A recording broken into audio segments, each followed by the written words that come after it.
Hey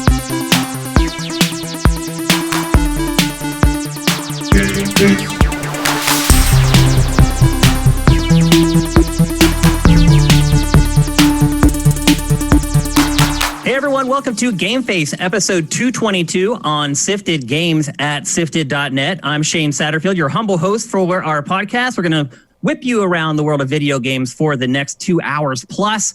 Hope you guys are having a great week so far and a great week to come. I got some friends along with me to talk about games. Matt Kyle's here. What's up, Matt? Not a lot. More Ghost of Tsushima. I think we have sorted out our audio issues. So we actually started this show 3 times before we got it to work. Our apologies to those of you guys on the stream. We appreciate you guys being patient with it. We're still not 100% sure what the problem was, but everything seems okay now.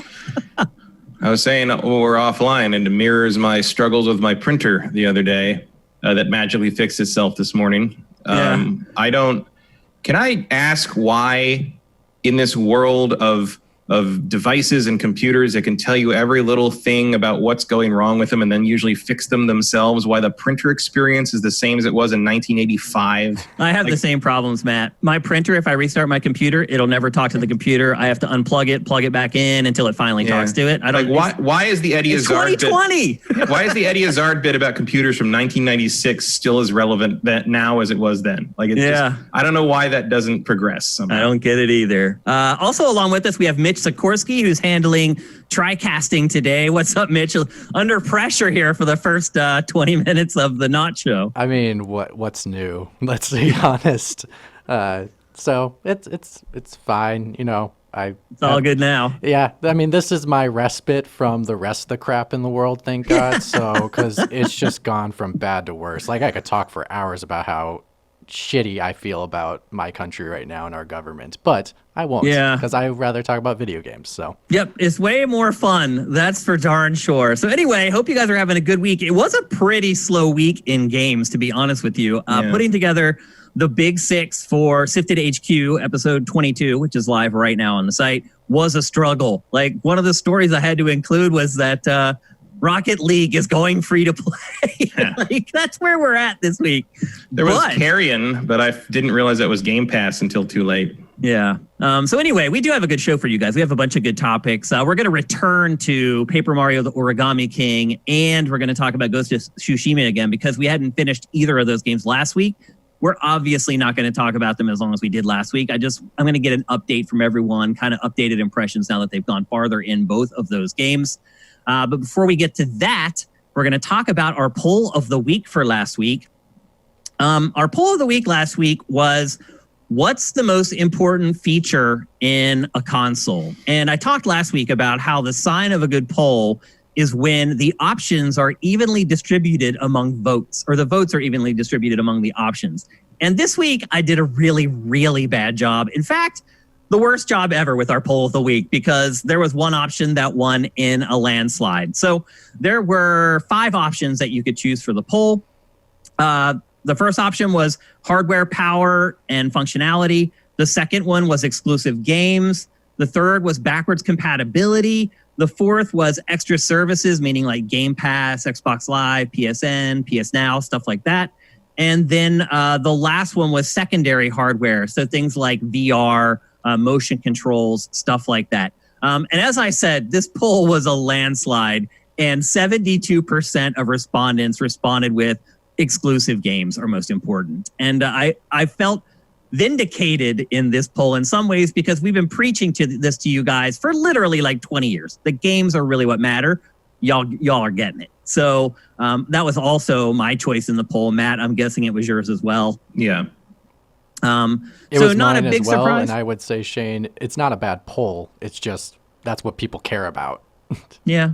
But I don't know. Maybe I shouldn't have run the poll, is my point, if it was so overwhelmingly in one direction. Like, even if you know scientifically the outcome of something, you still have to run the experiment. Yeah, I know. I know. But this isn't science, Matt. This is GameFace. It's data. It is data. You're right. The second most common response, not a surprise either, is hardware, power, and functionality.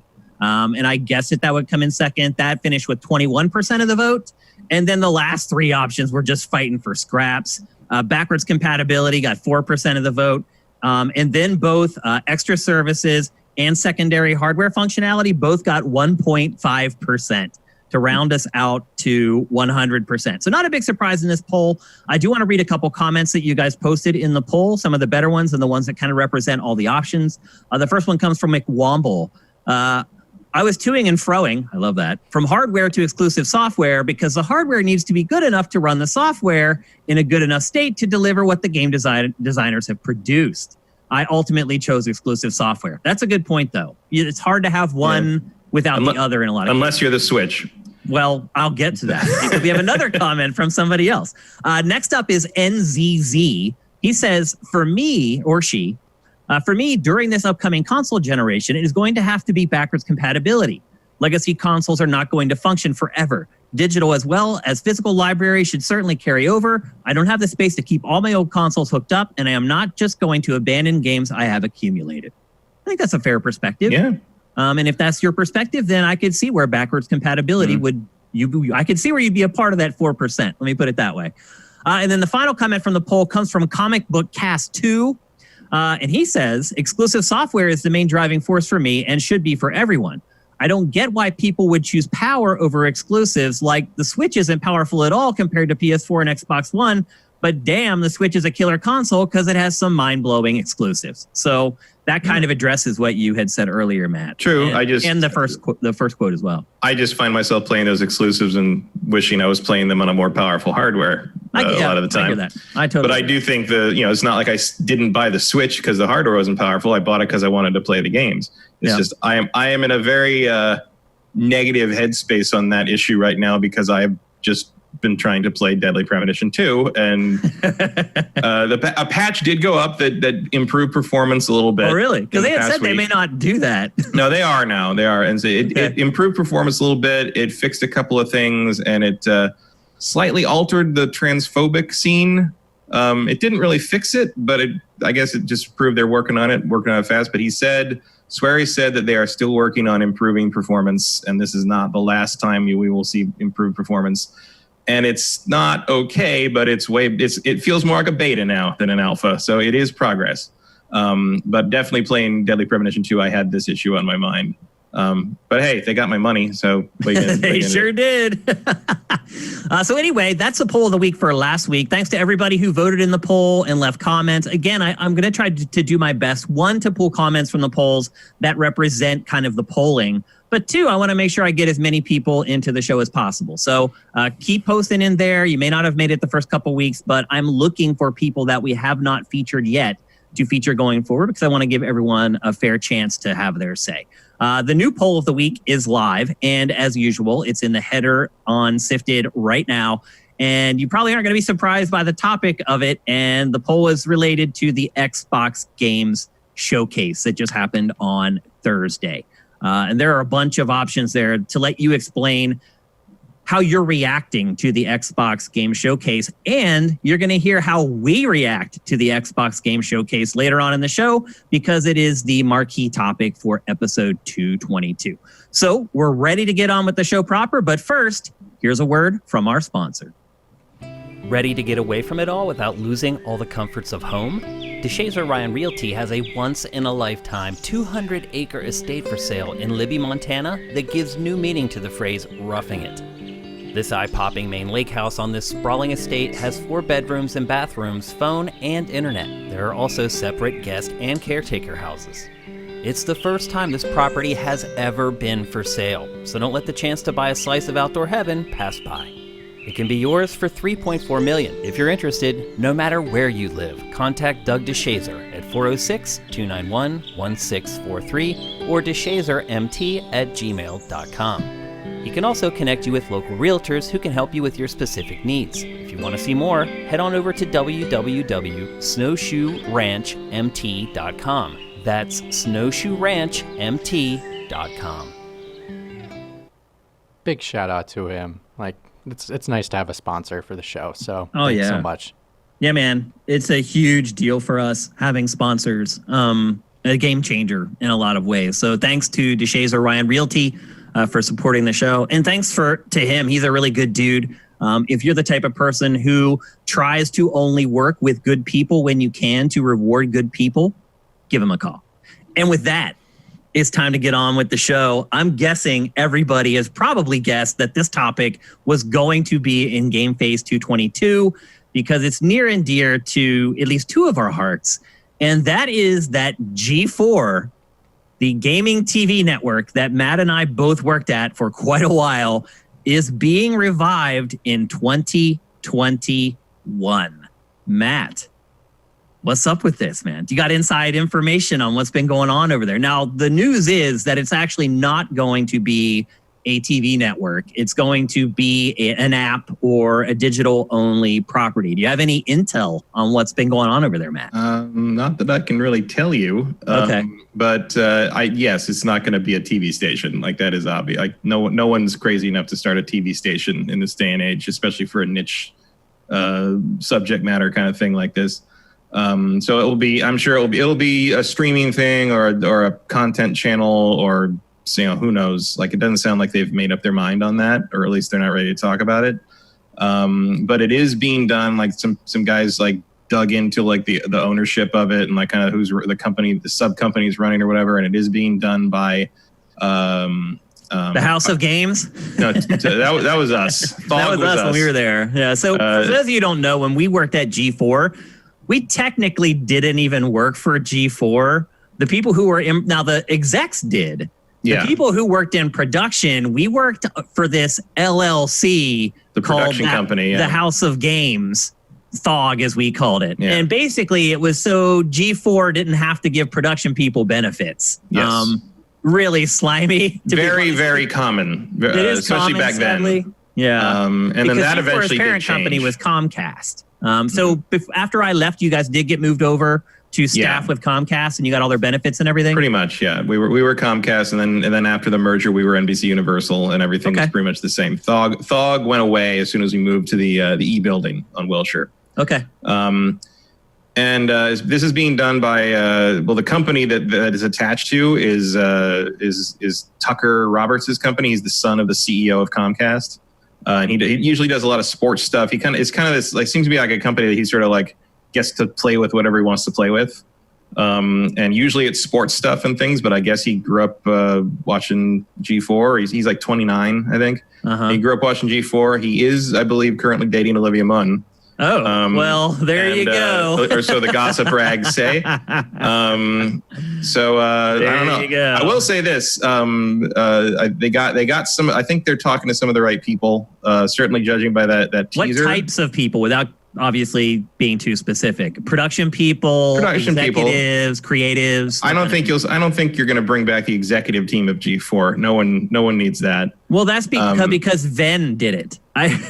There are some of those people from the Star Trek 2.0 era that are working on Venn. That's true. So Venn is another gaming culture-ish TV network that's coming. I think it actually launches in like 3 days. Yeah, it's soon. It's coming. It is a TV network. And the one thing I would say about Venn is that they hired the people from G4 that were like the last people they should have hired from G4. They hired the people who were there when it started and floundered before Tech TV came in and started turning the ship around. So I don't know why they decided to hire those people. There aren't really a lot of success stories from those folks, but I wish them luck. I hope that they do well because obviously a TV network for gaming is good for everybody. I just don't see a lot of gaming in their show lineup.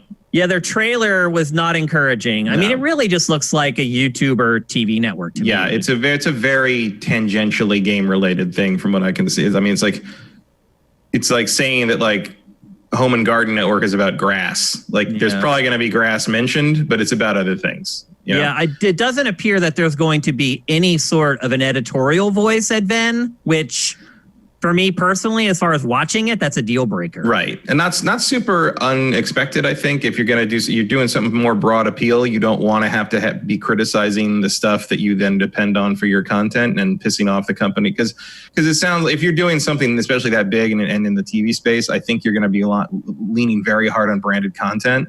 Oh, my guess is more than half of the content on Venn is paid content. Yeah. And that means you cannot ruffle any feathers by criticizing the games that you then. Well, you can. We did. You can, but you're going to lose some sponsorship unless you're as like a juggernaut the way Game Trailers was. Game Trailers being the only game in town in that regard helped a lot in terms of having an editorial voice. And something like Venn is going to have to kind of scrape, and that could happen eventually if they get big enough. That network is never going to do anything unless there's an editorial voice. That's why people watch. That's the opinion content is really all that matters anymore. News doesn't matter anymore. Fluff doesn't matter anymore. That's what earns is people's opinions, people's takes. It's overwrought at this point across all media. It's almost impossible to just get straight news anymore without an opinion piece being kind of pushed in there. But you can find a balance, and I think that's what Venn is going to need to do if it wants to be successful. If it wants to people to keep showing up every day to watch, it's going to have an editorial voice. Just my opinion. I have more faith in G4 and what they're trying to do. There is an AMA tomorrow with Blair Herter. So wait, Blair? Oh, okay, so this is all adding up now. So Blair Herter just went to Comcast. No. Blair's involved. He's that on Facebook. He's involved. He posted on Facebook like 3 weeks ago that he just got a new job at Comcast. Yeah. But I thought you meant he went to Comcast and said, let's do G4 again. No, I think he was part of the reason. That's maybe part of the reason why he was hired at Comcast is to bring him in on that project. Yeah, that would make sense. I mean, but if you look at but if you look at the teaser that they put up, there are a ton of in-jokes to like various running gags we had on the shows and things like that. And so if you just watch that teaser, you can tell whoever's putting that thing together knows the content, and not just like, oh, haha, cops and cheaters. They know intimately what was on the shows that made G4 what it was. Yeah. There's like a box of interns and stuff like that. I mean, it's you can tell that like there's some love put into it. So I think moving forward, obviously they're probably, if they're launching 2021, production is not ramped up. They're still they're still embryonic a little bit, figuring it out. And if Blair's in there, like I have no doubt that like they'll be talking to the right people, and at the very least to consult on what these things should be, what the tone should be, what the approach should be. Because I don't think people like us are the people to necessarily bring this thing back, because we're old. Agreed. We're old and busted. That's why I'm excited to ask Mitch about what he wants. You got to bring in the new hotness. Yeah. So I think I am relatively optimistic about this, just because, like going if this is being run by the company that the CEO's son is doing, Tucker Roberts, like he's young enough and he is plugged in enough, if we could use the old slogan, to remember what it was and what the good parts were, and what and what the parts that you don't need anymore. And there's elements of G4 that should not be carried forward from the early aughts, like a lot of it. Yeah. Like you probably don't want quite so much like man show influence. Let's put it that way. You probably don't want to resurrect Hurl if you don't have to. Although there's like a new show like that now called like Gross or something. That's on major network TV. Yeah, but you notice they don't cover the gross part. Right. That was the thing about Hurl that always what confused the hell out of me was they censored the hurling. The hurling. And it's just like, well, that's what we're here for, man. Like YouTube wouldn't do that, and that's why YouTube won in the end. Yeah, but, one of a million reasons, but it's the venture is unexpected. But I will say this: I am surprised, even as someone who has obviously a lot of affection for G4, having been there for as long as I was, 12 years, including the Tech TV era. The response to it has been much bigger than I expected it to be. Like it revitalized all the Facebook groups about G4. It got people talking about it on Twitter and various other places that like I really didn't expect that much traffic on it. Like thousands and thousands. It was a trending topic in the United States the morning they announced it. Like it hit. It was an impact, and I assume that was part of what this was to test if anyone cared. And I have to believe that they would have been able to go back to whoever's providing the money for this and be like, people care, definitely. The money is really important, because both of these are going to lose a lot of money out of the gate. It's just the facts. It's just the way it is, particularly Venn, because being on broadcast has so much overhead. what I remember seeing was that Venn only had like $17 million to work with. That's not a lot. I mean, that is chump change in TV. Mm-hmm. So again, like if you're just talking about funding the productions of the actual shows they're putting on, that would be about right. But if you're talking about like the infrastructure of launching an actual network and marketing and all of it, it's nothing. And so to me, money's a big deal. Comcast has plenty of it. So that's another reason why, to me, G4 maybe has a better chance. Also, just knowing who's working on Venn versus who's working on G4, what I've seen of G4 versus Venn so far, G4 seems to be the more interesting prospect to me. Obviously, I'm probably a little biased because I used to work there. But I mean, I would be happily call this out as nonsense if I thought it was. Like, yeah, of course. I mean, that's what we do, Matt. Yeah, this is not the that's first GameFace in a sentence. This is not the first attempt to resurrect G4 by any means. Yeah. There was a brief period where it was a news aggregate website attached to Sci-Fi Network's website. It was just like a little thing in a corner, like G4 presented by Sci-Fi, and it was just a few writers like putting up daily content that was branded with the G4 logo. It didn't go anywhere. That was like 2014 or something like that. But this is the first time it feels like there's actual momentum behind it. I mean, it's legit. You don't put out a trailer unless it's legit. It's happening. Mm-hmm. Now, my question is, and some people are asking this in chat as well, with the era of the YouTuber and the streamer, are TV networks relevant now? And two, should these TV networks just be YouTubers and streamers? Well, it's not a TV network. Right. So I don't think that's something we need to worry about with this. It's just going to be a content source, I guess. I don't know what format they're going to choose for that. But it's mostly going to be the same thing. It's like, here's a bunch of shows if you want to watch them. I don't know where you'll watch them, but on their app at g4.com or whatever my guess is. I mean, that would be a little weirdly self-contained. I feel like if you have, if you're working in the kind of NBC Comcast space, I would expect you'd want to get on Peacock. Yeah. I mean, that's probably its most likely landing spot. I mean, I think you'll be able to get everything on YouTube and a website as well, but I think that content will absolutely be fed into people. Yeah, I don't think there's any reason to keep this exclusive. At the very least. I mean, for this, you want it out there to as many channels as you can. Yeah, absolutely. So, I don't know. I mean, I assume they'll bring back, Attack the Show and X-Play as the main. It's been interesting watching people like talk about what shows they want to come back. Like, there's some deep cuts mentioned. Yeah. Like, there's like a substantial group of people that want Portal to come back, which is not a thing that I ever thought I'd see. Wow. The guy who made just naming shows. No, these guys were real like hardcore Portal fans. Really? This, which is just a thing that I didn't. I mean, because I didn't know that was a thing. Well, they're like naming shows that were like from the initial launch of like before we got there. Like, the stuff that was all shut down when they merged with Tech TV. Icons should stay. Icons is a good move. Yeah, I mean, Portal was interesting because it was mostly made by one guy. Yeah, and it was like Portal was supposed to be their show that covered MMOs, but he turned it into like an in-universe like story-driven show about a guy in like a room that could see into all the MMO universes, and they were all treated as like real they weren't treated as games, they were treated as like actual universes he could look into, and some of them were like skits, and some of it were just like they'd do the raid and they'd show what happened, but they'd treat it like a real war story or something, or a news report kind of thing, as like real events. And it was basically him, like a PA and an editor. And to bring that back, you'd have to go find him. And I as I hear it, he disappeared into Idaho somewhere several years ago and wants nothing to do with this crap. But who knows? Like, stranger things have happened. But I just think it's interesting that there's a fan of just about everything G4 did, even going way back. Do you think that, one, any of the old hosts will come back? And two, do you think they should? Do you think that would be beneficial to the network? I think, well, almost every major host has been tweeting about it this week, even if it's just to say like, what the hell is this? Yeah.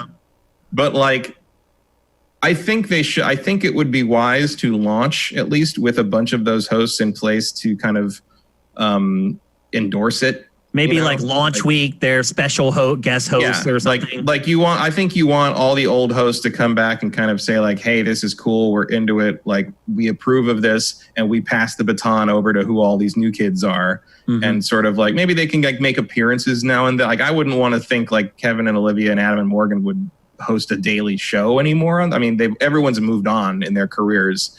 And I think you need new blood in there. But I think it's very, in much the same way Star Wars tried to do it, you do want Han, Leia, and Luke in there to sort of like be the transitionary phase. And I think once you kind of establish that this is what it is, this is what it's become, and then the old hosts kind of like approve of this and sort of like give it their blessing and sort of take the training wheels off and let the new kids ride off into the sunset.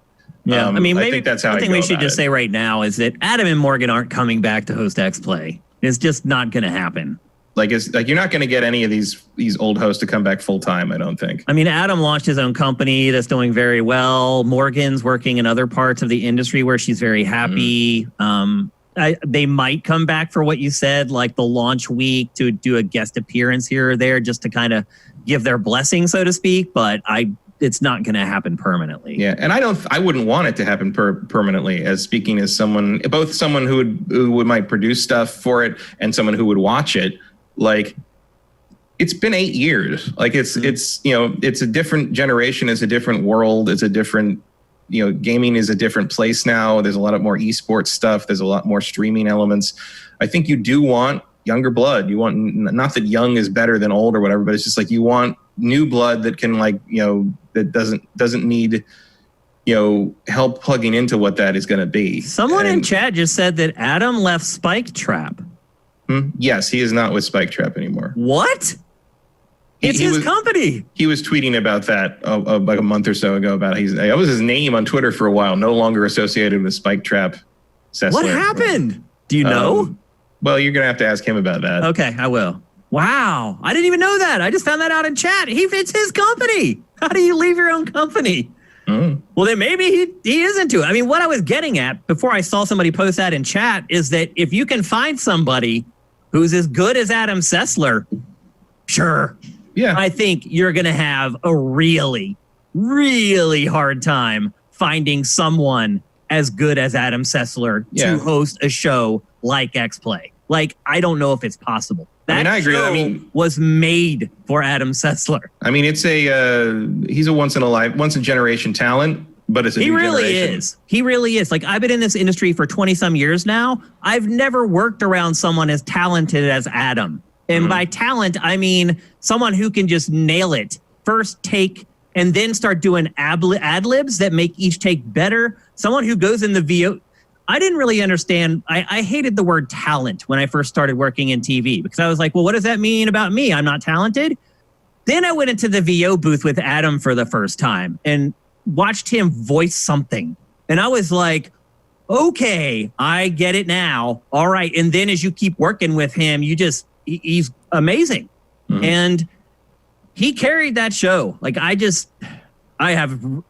to me, whatever the replacement's going to be is probably going to be a lot more dry, a lot more straightforward, probably a lot less sketch comedy stuff. That would be my guess anyway.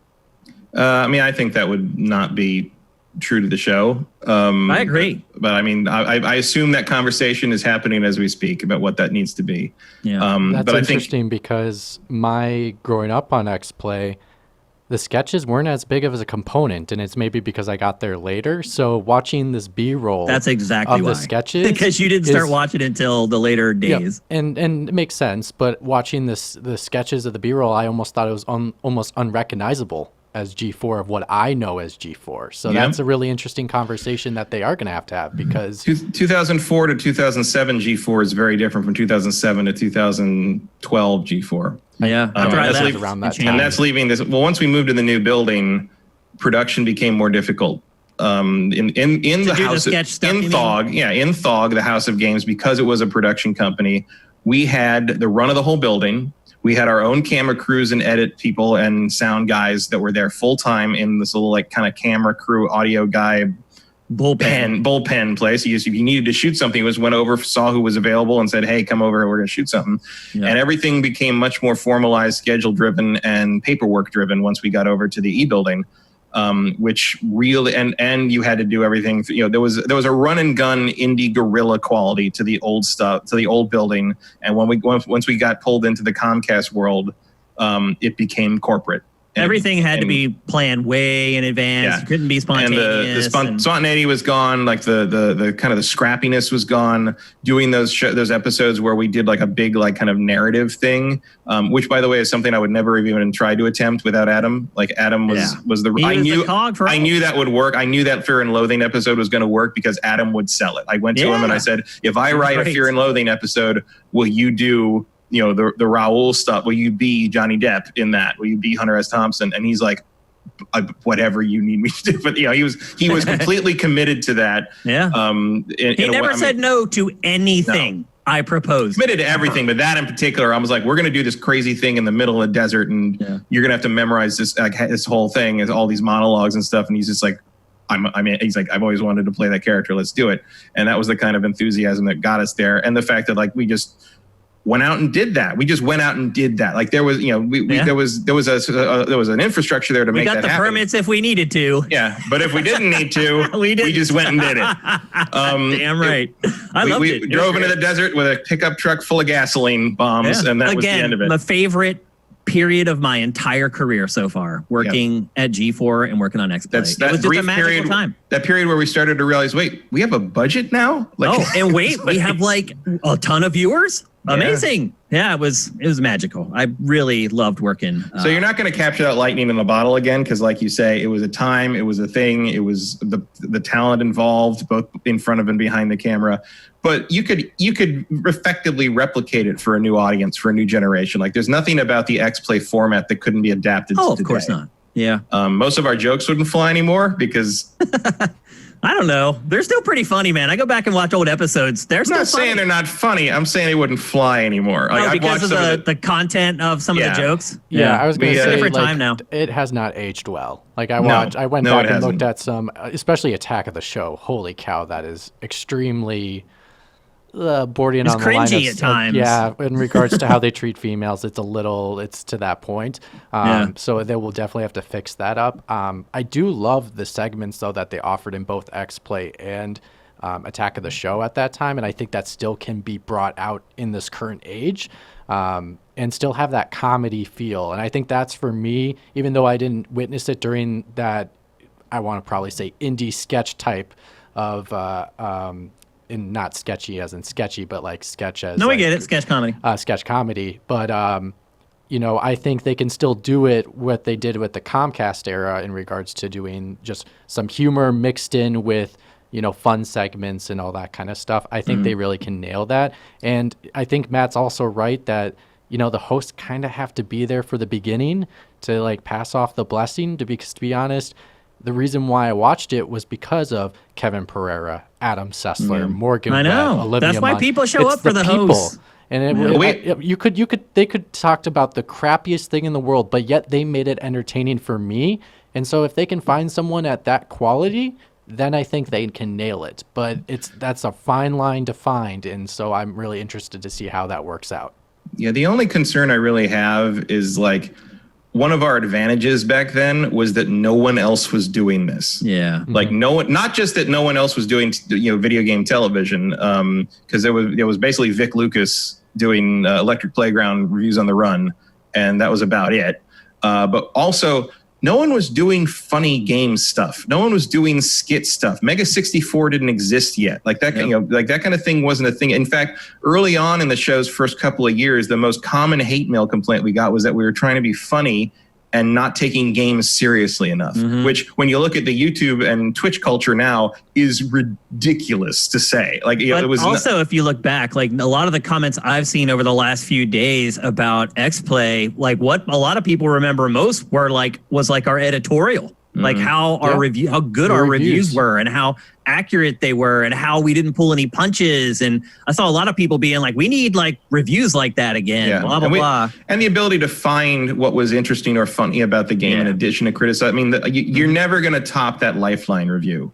Yep. where Adam with It's the great. talking thing, and we got the because that's one of the famous ones that people bring up a lot to me is that one where Adam wrote and produced that himself, and I was in the room when he recorded the footage like for that with the camera on him talking to the game, and at one point he says he got so fed up with the girl in the game that he just says bark like a dog, and she goes a little dog. Arf, arf. Or a big dog, woof, woof.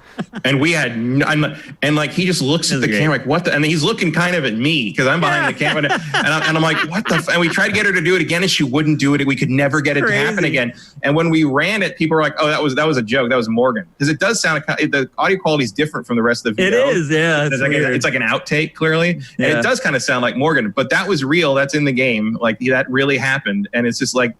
That moment, and we're just like, that's it. And it was captured, which is right usually there. That stuff happens and it's lost. Yeah. So it's great. And it was, I do also love like, the running gun stuff is, I mean, I think that's the advantage now though, to counter my own point. The advantage now on stuff like that is everyone has a fucking camera in their pocket. Yeah. Everyone has at the very least has like a GoPro or a Red, camera. A really good camera, like better cameras than we had that we use professionally for. Yeah. So you don't need a full-time camera crews. You just need someone that knows how to point a camera and run the thing properly. And if you're working in production, you have to know that. Everyone knows kind it now. Of like.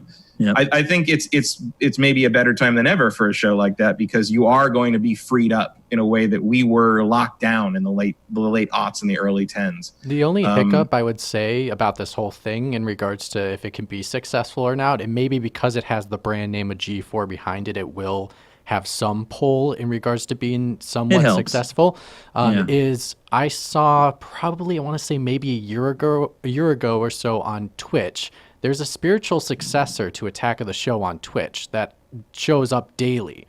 It literally, the host almost looks like Kevin Pereira, and and to my knowledge, I thought Kevin actually had partial, and I don't know 100% on this, but if I was reading it right, I thought he did have some influence on this show because the format's almost exactly the same. It's almost like titled Is Attack it the of the Attack? Show. Maybe I have to that's double his show. check. It's been a while. His. the Attack is his show. It's and it was him that we just saw that thought looked like Kevin. Well, no, it wasn't him. It was Alex. Alex. Yes, that's him. Alex Correa hosts that show. Yeah, so it's like exactly the same format, and it's he's not. He basically he called it the Attack. He calls his production company Attack Media. Effectively. Attack is such a generic name you can't copyright it. That's really how he gets away with that. Yeah. But yes, it's a spiritual successor to Attack of the Show for sure. And I didn't see before it we move on. Oh, go ahead. So you're younger than Matt and I. So I want you to tell me how much of sort of the modern games media do you think should be a part of a new gaming TV network? How much Let's Plays, YouTuber type stuff do you think should be included in its content rundown? As long, I mean, I don't care what's in it, as long as it's got the comedy and the right people in front of the camera to sell it. They could sell me on anything.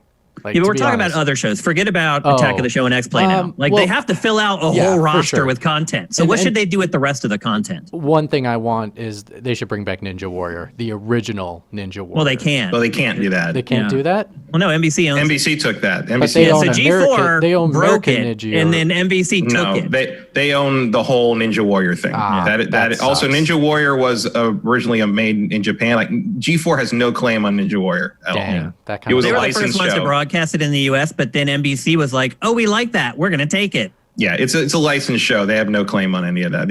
Any more than they have on like Cops or Cheaters or stuff like that. It's produced by an outside company, and they pay money just to license it. And now it's too big on NBC for anyone to touch. Like, NBC will never let that go. It's one of their proven brands. Well, I just would love to see the original back of like the original Japanese version in regards to like actual Japanese people doing because the current format is not the original Ninja Warrior, which is a little disheartening to look at. It has definitely drifted over the years. That's true. Like, wow. I was like, this is unrecognizable as Ninja Warrior to me. Okay, so an old take on Ninja Warrior. What else? I don't really know, to be honest. So you don't think that there should be Let's Play stuff? Like, do you think that on? Like, would you watch a show that's like like all the talent that's willing to do it from the other shows? We get them together and do a Let's Play show once a week or something. But I or feel they, like that's they a segment play they The already Last would of Us do Part within 2 Attack of the all Show, day or on the day like, it comes out. If they did that, no, because I'm gonna play it myself first before I watch it. I might watch it later. I mean, but you could say that about any game then. Why does anybody watch Let's Plays? Well, not everybody plans to purchase it right away and play it. So like it's for those people that don't. Yeah, but Mitch, you're not thinking about you here. You're planning the content for a TV network. You're thinking about everyone. What is everyone going to watch? You don't count. I know I don't count. And I don't mean it that way. No, you understand I what getcha. I'm saying No, in the context of this question. I totally get you. It's just like when you pitched saying, And like, you know doing younger a Let's people. Play We with, don't, with, so. with the hosts and stuff. Like, I feel like that's just going to be a segment that they would do within one of the two shows. And I really don't know. Like that, I think that's the more interesting thing is I want to see them try something new and fresh that no one else is doing. And that's something that Attack of the Show and X-Play offered at the time. And I think if they want to continue with that success, they should try to come up with new creative ways, putting a spin maybe on the Let's Play, but do something different with it. So what's the appeal of a Let's Play to you then? Because if you get like if you can do a segment out of it, that implies that the appeal is not the length of the play or the watching someone play the full thing. It's a highlight thing. Is that what you're saying? Yeah, it's the reaction. I like seeing. So like for me personally, I actually. So would you do like an hour-long Let's Play with the host and then cut it down to like a 4-minute highlight reel of that Let's Play? Is that would be your preference? Is that why why you watch it? Is that like people watch it? Like, I don't understand the Let's Play thing. I've actually tried to pitch this segment back near the end of G4, and everybody looked at me like I had lobsters crawling out of my ears, that I wanted to just put people playing video games on television. Yeah. And I feel like that stigma's gone now, but as someone who's younger, I'm curious, like how you would approach that segment. So for me, the biggest thing about Let's Plays is the reaction of the player to the situation that happens. So most of the time, for me personally, there's a YouTube channel, I forgot the name of it, but I have it subscribed so I can find it. But they literally grab highlights from all the major Twitch streamers from major moments in major games. So like if I want to compile So someone's betrayed in a game, and they just show everyone reacting to that same moment. Yeah, they go to God of War, and they go to the big dragon fight, and where the head opens up and lands in front of Kratos, that epic moment,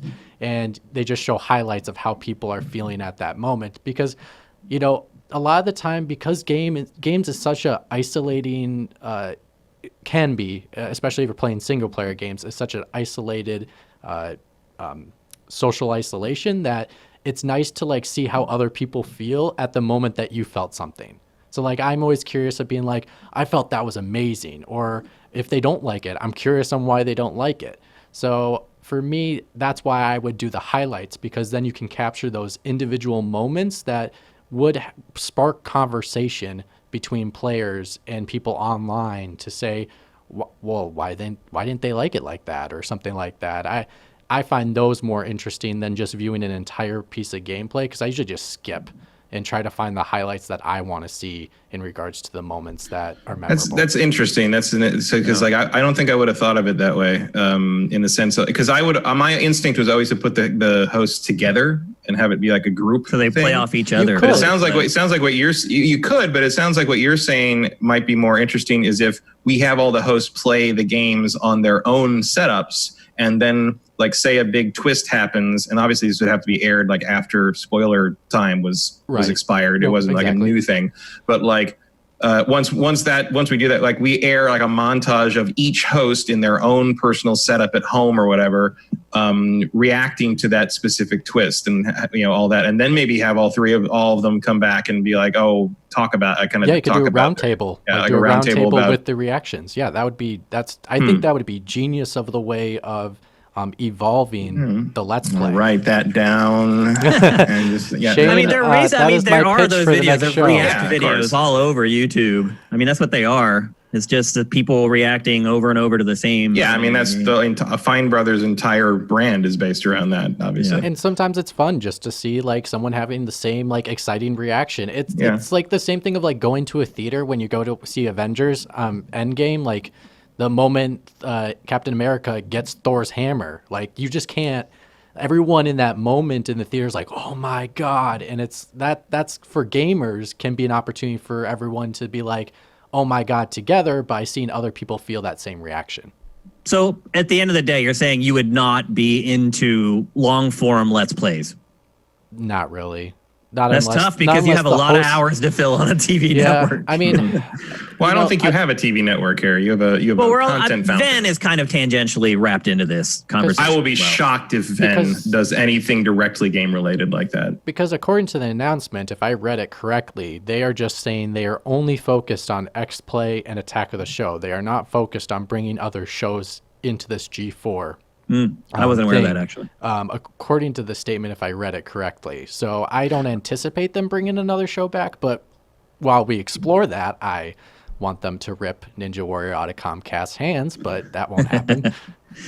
All right, so there you go. That's the revival of G4. This conversation was a little longer than I had anticipated, but since Matt and I both worked at the network for quite a long time, hopefully we provided some insight to you guys that you may not get on any other podcast related to this. Unless there's another podcast with a bunch of old G4 folks, but I don't think there is, now that I think about it. We might be the last two left, Matt. As far as like G4 people who are still actually like working hardcore games on podcasts and stuff like that. Sort of. I mean, there's a lot. I think more of the people that worked on the website during our expansion in 2008 when we went daily, which is a whole era of that we don't even really talk about much. Like Patrick Klepek and all those guys, like they're still in it. Yeah, they're still doing it.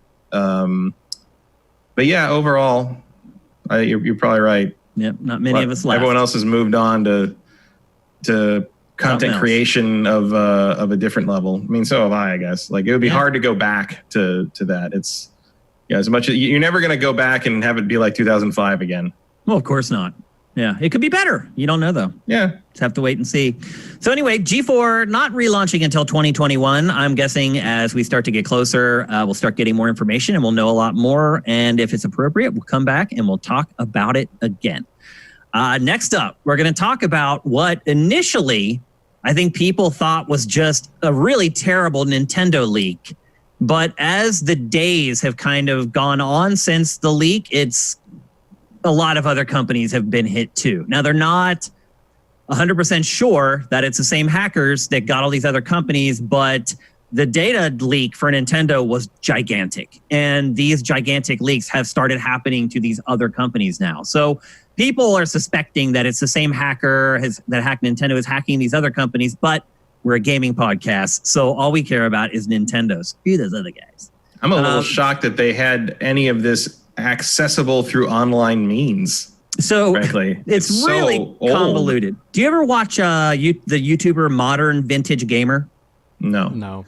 He's a YouTuber from the UK, and he's just like basically the world's biggest Nintendo fanboy. He knows everything about Nintendo. In fact, listening to him talk sometimes, I'm like, I feel like he just transported back to me in like 2001 at times. Like he just knows everything. And he did a huge segment about this. And the crazy part is it all stems from this little like controller thing that Nintendo made for the N64 to get the N64 games into China. And there is an exploit inside that little goofy controller console that cracked open basically the access to all Nintendo's data. That's where it all started from. And watch his show's great. Go and watch it. He runs through the whole thing. It's very technical. Some of you guys may not be too entertained by it, but if you want to know what really happened, like in the nitty gritty, I'm a programmer details, go check out his video. But essentially that was the Trojan horse that got people kind of into Nintendo's network. But nobody anticipated that I don't think anyone anticipated, like you said, that Nintendo would have important information like this on those servers, but they did. And these hackers got it. And now the source code, at first, we thought it was source code for a bunch of SNES games. And big ones, I would add. They were probably the biggest SNES games. Keep in mind, source code has never, ever leaked for these games, ever. Nintendo has kept control of it all this time. So at first we thought it was only SNES. And then like the next day came the N64 stuff. Source code for Super Mario 64. Source code for The Legend of Zelda: Ocarina of Time. They dug into the source code in Super Mario 64 and found a Luigi character model. And for the last 3 days, the internet's been raging, trying to figure out if he was actually in the game at some point or if it was just a model that they built. Like, it's crazy. I'm sure Nintendo is learned a very valuable lesson. But the crazy part is this has been going for a while. Like that controller peripheral console thing they launched a long time ago. And Nintendo was aware that provided access to their networks way, way back then. And somehow, some way, they didn't manage to sort of close the holes in their networks to keep people from getting back in there and getting stuff. Now, my question is, what are the implications of this source code getting out? Other than, piracy, but, you can already pirate these games. There's Ultra HLE and you can play N64 ROMs in, 1080p or whatever already. So what is sort of the big deal? I think a lot of people are having problems understanding why this is a big deal when the ROMs are kind of out there already. I mean, I agree. I don't know why that's such a big deal beyond like curiosity about how the source code works. Like, if you're really hardcore into the programming of these things and want to dig into why they are what they are or how they are what they are, or see all these deleted things that, never made it to the final product. Like I saw there's a bunch of like Donkey Kong models that were from some other game that never got made. And like that kind of thing, and that game, like I saw like them running part of it, and it has music from that was in a later Mario game. They also found an entire level for Ocarina of Time that renders, that literally they can look at the level that was built but never actually used in the game. Like, I don't know much about this side of things. Like, to me, it seems like more like a curiosity than anything else. Like, or like a historical record thing. Like, you have this on record somewhere, and in the same way that people like to dump ROMs of like rare games or games that there was only like 5 copies of or whatever. Like, you have that there's been a couple games that they're very rare. There's maybe a few copies in existence, and like the people that have the copies won't dump the game as a ROM because they think it'll hurt the value of the game they paid a lot of money for. That kind of thing. So I'm not sure what people I don't know if there's anything that someone could do with this stuff that would hurt Nintendo. I mean, these games are very old. They're not they're not on current shelves, or you're not going to be taking sales away from Super Mario 64, Ocarina of Time.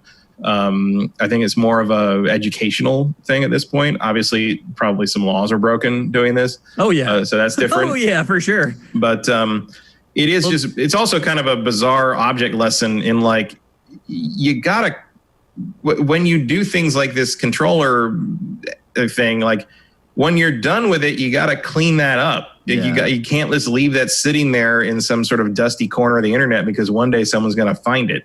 Yep, and they did. And they used it to get this stuff. The other thing that we should mention is it wasn't just source code that was stolen. They got like everything. Yeah, like they assets and concept art and like emails. Like they got all the emails from Nintendo employees to each other. They found code that was never released. Like the guy who wrote Star Fox for the SNES, they found something in those archives that he had not seen since the day he finished working on Star Fox. And that's what alerted him. He was like, wait a minute, like I coded this like 20 some years ago and I haven't seen it since. Where is this coming from? And then they discovered that it's coming from. I also saw it'll probably improve a lot of the ROM hacking scene and that kind of thing. Because I did see someone that had gone through it who does like ROM stuff, and like one of their specialties is Star Fox. And they believed that if they dug into the source code enough, they might find it. Because one of the problems with Star Fox emulated is the speed of the enemies is tied to the frame rate. Just because of a certain way the Super Effects chip works and how they do the hardware acceleration to make the 3D work on the Super Nintendo.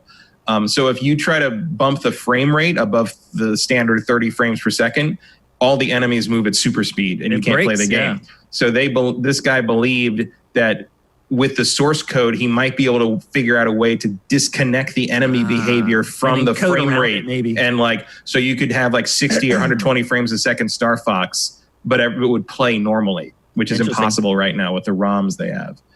So that kind of thing, that seems like on one hand, to someone who wants to play Star Fox, in a higher frame rate with like a better presentation, that's a big deal. But in the scheme of things, it's not much of a big deal, really. Yeah. But it's interesting. It is, and like there was like character portraits from Star Fox that like they, characters that have never been in Star Fox, never seen. There was lots of those for a lot of games.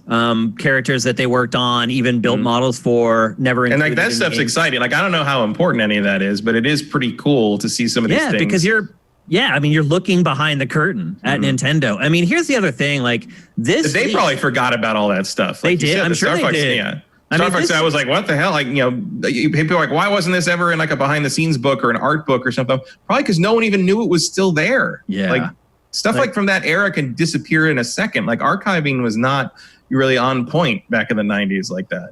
Yep, it absolutely. There definitely wasn't auto archiving. It was something that you had to do manually back then, and you had to make a point to do it. Right, and like a lot of the early like silent films and radio broadcasts, and like any Doctor Who fan knows this.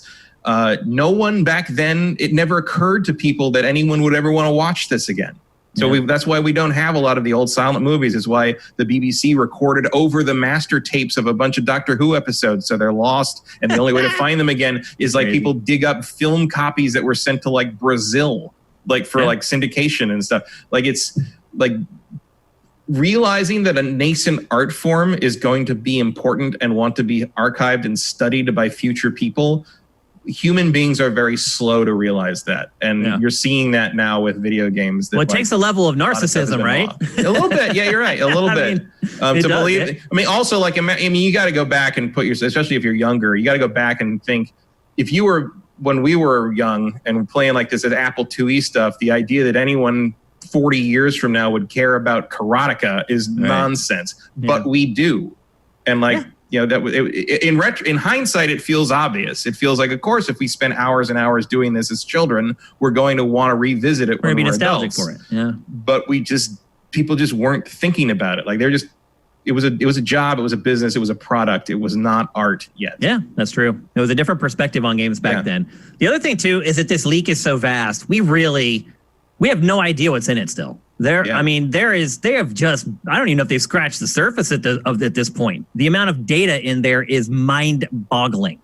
So I think more stuff is going to come out, although I do agree. I don't know that this is detrimental to Nintendo other than its pride, because you are Nintendo, more than any other gaming company, in my estimation, is more concerned about, one, keeping stuff like what was just leaked secret, and two, feeling shame when they don't succeed at doing that. So we say it's not a big deal. And financially, it really isn't for Nintendo. But at Nintendo, I believe it's a gigantic deal. Oh, internally, I'm sure they're furious. It's a giga deal at Nintendo. So it sucks. Hackers But suck. I hope that with all this rediscovered stuff, they can... I hope with all the... look, it's not like...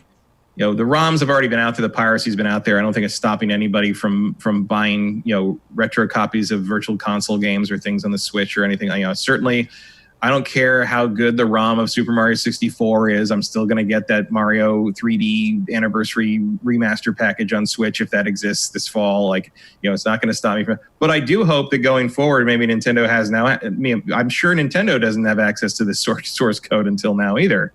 So maybe that can help them. Especially considering like it really in the past has occasionally looked like to put like emulated virtual console stuff up. It looks like they might have just taken ROM dumps from the internet. Yep. So like maybe this will help their archive a little bit too. That's funny. Bunko in chat says it's the IQ, and he's right. That's the handheld Nintendo device thingy that ended up unlocking IQ, the pathway to all these leaks. So anyway, a lot of people are right. This isn't a big deal for us for Nintendo, but internally it absolutely is. It'll be interesting to see how Nintendo deals with this stuff going forward as more stuff continues to leak, because it's going to. All right, let's move on. We're going to talk about Netflix, and we're going to talk about The Witcher, and we're going to talk about culture-related gaming stuff, because what I'm really starting to notice is that it's just like complete overload at this point. We have movies coming, video game related movies. There's probably 30 that are being worked on right now. Gaming TV shows, not quite as prevalent, but I can probably name 9 right off the top of my head as far as TV shows based on gaming properties that are coming.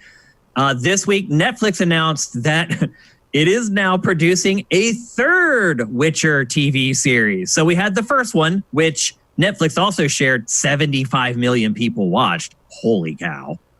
Which explains the next two, which is there's an animated show that's coming that was announced a while ago. And now there's another live action series coming that is actually a prequel to everything. And Geralt, for obvious reasons, won't even be in it. Matt, are there enough people interested in gaming IP to go around for all this stuff that's on the way? Well, first off, or does it matter even? Well, first off, I will. At this point? Well, first off, I will say that The Witcher is not a gaming-related IP in terms of how Netflix is handling. This is all book-related. That's true. But I think the vast majority of people do look at it as a gaming-related IP. I don't agree with that because most of the people that I know who like The Witcher now don't know it was a game. They know it's a Netflix show. There's a lot more people that were introduced to The Witcher through the Netflix series than through the games.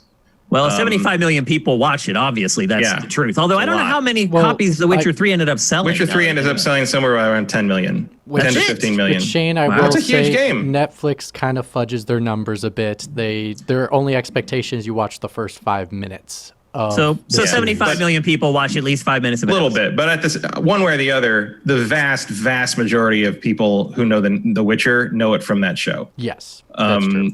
And look, maybe the people that watched the whole thing knew it from the game, and that's why we were invested. But most people are going to know that as the show. I mean, my mom watched the show, and she obviously knows me, and her thing was like, "Oh yeah, you talked about that at some point." Yeah, I remember that. But like, it was just my game of the decade. Now, I can't name a whole lot of gaming stuff coming to. I'd like to hear you name some of those. Yeah, I don't know. I mean, the only things I can think of. I mean, obviously, there's going to be a Sonic the Hedgehog sequel. Mortal Kombat is going to be. Mortal Kombat has an animated thing coming. Oh no, it has a live action movie too. Uncharted is theoretically shooting soon. Tom Holland said that they're about to start shooting the Uncharted movie finally. I would imagine there's another Lara Croft thing in the works somewhere. But it doesn't seem that saturated to me yet. I mean, part of that might just be because production is essentially on hold for a year because of the pandemic. But it doesn't seem all, Mortal Kombat is not that surprising because there's been a Mortal Kombat show on television probably more often than there hasn't been since that game premiered. There's been a lot of Mortal Kombat stuff in media because it's so easy to adapt that to a narrative form. Like there was a live action show. There was the animated series, which is awful. Like, I mean, they've always tried to do that, but like, it doesn't seem like much more. It just seems like it's actually being successful more often now than anything else. And I think like anything, like with the superhero stuff, if there's a natural saturation point, you'll hit it and it'll stop. But as with the superheroes, hadn't happened yet. So maybe games will finally find their niche on that. But I think it's a matter of, The Last of Us getting its TV series. That's years and years out though. I don't think we're going to know the answer to your. Sorry. I don't think we're going to know but again, Fallout is years and years out. Like, I don't think we're going to know the answer to your question for 3 to 4 years minimum. Like, it's a long way out. Production. Well, I guess to my own point, actually, I'm seeing all this stuff get announced. So I feel like I'm being deluged with all these shows and movies. But you're right. In most cases, they are not coming for a while still. And also, let's see how many of them actually end up making, the Uncharted movie's been in production for what, 10 years? Metal Gear movie's been in production for a long time. Metal Gear feels like an obvious one. It's too bad they couldn't get that done in time to have Kurt Russell in it. Yeah. And, I mean, I guess he could cameo as Big Boss or something. Like, that'd be fun. But like, I don't know. Like, I am of the opinion that there are maybe 5 or 6 game stories that are worth adapting into a non-interactive media situation. But like, I don't know, who knows? Like, it's not something that I want to run to the theater and see. Like, Witcher is interesting to me because they are pulling from the books more. I mean, Hello Neighbor's getting an animated series. Yeah, I mean, animated series to me doesn't move my needle because they've always done animated series out of video games. Hello Neighbor is an odd choice because like it seems like real down and niche. I mean, there was a Maniac. That's what I'm talking about, though. That's where it's going because they're running out of the big properties now. They're having to go to these indie games. But I don't even agree with that because like it's always been like that. The smaller indie games have always been easier to license. I mean, there was a live action Maniac Mansion TV series. Indivisible TV show coming. That's an interesting one. I mean, Matt, I'm literally just right now on the culture page on Sifted, and I'm only on the third day, and I just found 3 gaming TV shows. Well, that's because we've been going through Comic-Con, so all this stuff has been being announced in the same week. It's also why G4 had its teaser floated, because this is the time to announce all that stuff. It's less obvious because it's just online streaming panels now. If there was an actual Comic-Con happening in San Diego, I think it'd be more obvious. Like, oh, this is all happening because it's this week. But yeah, that's why there's Monster Hunter movie on the way. To your point, Matt, a bit. Monster Hunter actually got pushed to 2020. Sims reality TV show coming to TBS. Anyways, that's funny. But just go to the culture page, you'll see, Matt. Like it goes beyond where Comic-Con started. Like literally at least 3 a week. Right, but what I'm saying is like, let's see how many of these end up existing. Sure. And the other thing to go with half that if point, you're lucky. Yeah. The other thing to go with that point, Matt, is some projects may evolve into something completely different. The Halo movie turned out to be District 9, I think it's called. No, it didn't. It was the Halo movie got killed, and basically Peter Jackson decided to let Neil Blomkamp make this movie kind of almost as a consolation for having wasted all his time trying to make the Halo movie happen, because District 9 is based on Neil Blomkamp's short film that's the same premise from years earlier. I think it uses a lot of the same tech that they would have used for a Halo movie in terms of effects that Weta did, but it is not related to the Halo movie beyond it had the same kind of director and creative team working on it. That was like, as long as you're all in the room, why don't we just make that movie instead? The Halo movie is another thing that they got that Forward Unto Dawn video series made that was, came with Master Chief Collection or whatever. Yeah. But it is a little surprising to me that Halo never got any kind of narrative work off the ground in that regard, because it seems like that would be a lot easier to get done than continuing to drag Master Chief through an extended story that doesn't make any sense anymore. I think what I'm realizing is that the only people who are annoyed with so many gaming TV shows and movies or films are gamers. And not all of them, but the average person, like your mom, she doesn't care. Like, all she cares about is if she likes it, Everything is so geek focused in media right now that you're just going to look at something like that, and unless it's a really recognizable name like Mario or Sonic, you're just going to be like, oh, it's just another weird thing, Just another sci-fi show, or just there's no reason show. Right? Like, there's no reason The Expanse couldn't be like have been a video game back in the day or something, but instead it's a sci-fi book. I would ask you, Shane, what's the issue with having that much content? Like, even if you get like 5 good shows out of that, like, that's still worth throwing 30 pieces of IP out there to see what you could do with it. I'm not saying that I have a problem with it. I guess it depends on how much you care about a given IP. I don't really care about IP that much. So if somebody ruins The Witcher with a TV show, I don't care as long as the games continue to be good. But to me, that's the concern, is that one, it cheapens individual IPs based upon the performances of those shows or those films, or it just cheapens the industry in general to the more casual observer. Well, I think the counter to that, or at least the consolation on that, is that for the vast majority of people who might end up being disappointed by those shows or those movies, they were never going to play a game anyway. You're probably right. Like that, you're just trying to reach a wider audience that would never give you money and never give you the time of day in game form. So if you blow it with them, you haven't really lost a whole lot. I think more of it's just an indictment on how Hollywood is just creatively bankrupt at this point. Yeah, that's always been how they've worked, though. Like, even going, that's what people used to say the same thing about Hollywood in the golden age of Hollywood, because all their movies were based on books.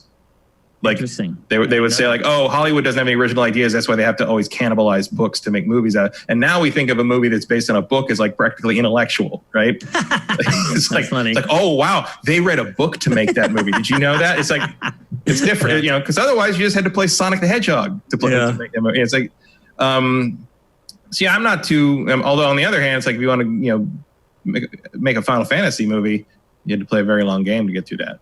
Do you think there's a saturation point? So do you think this third Witcher show might be a breaking point for The Witcher? No, not at all. First off, the origin of the Witcher world is really interesting.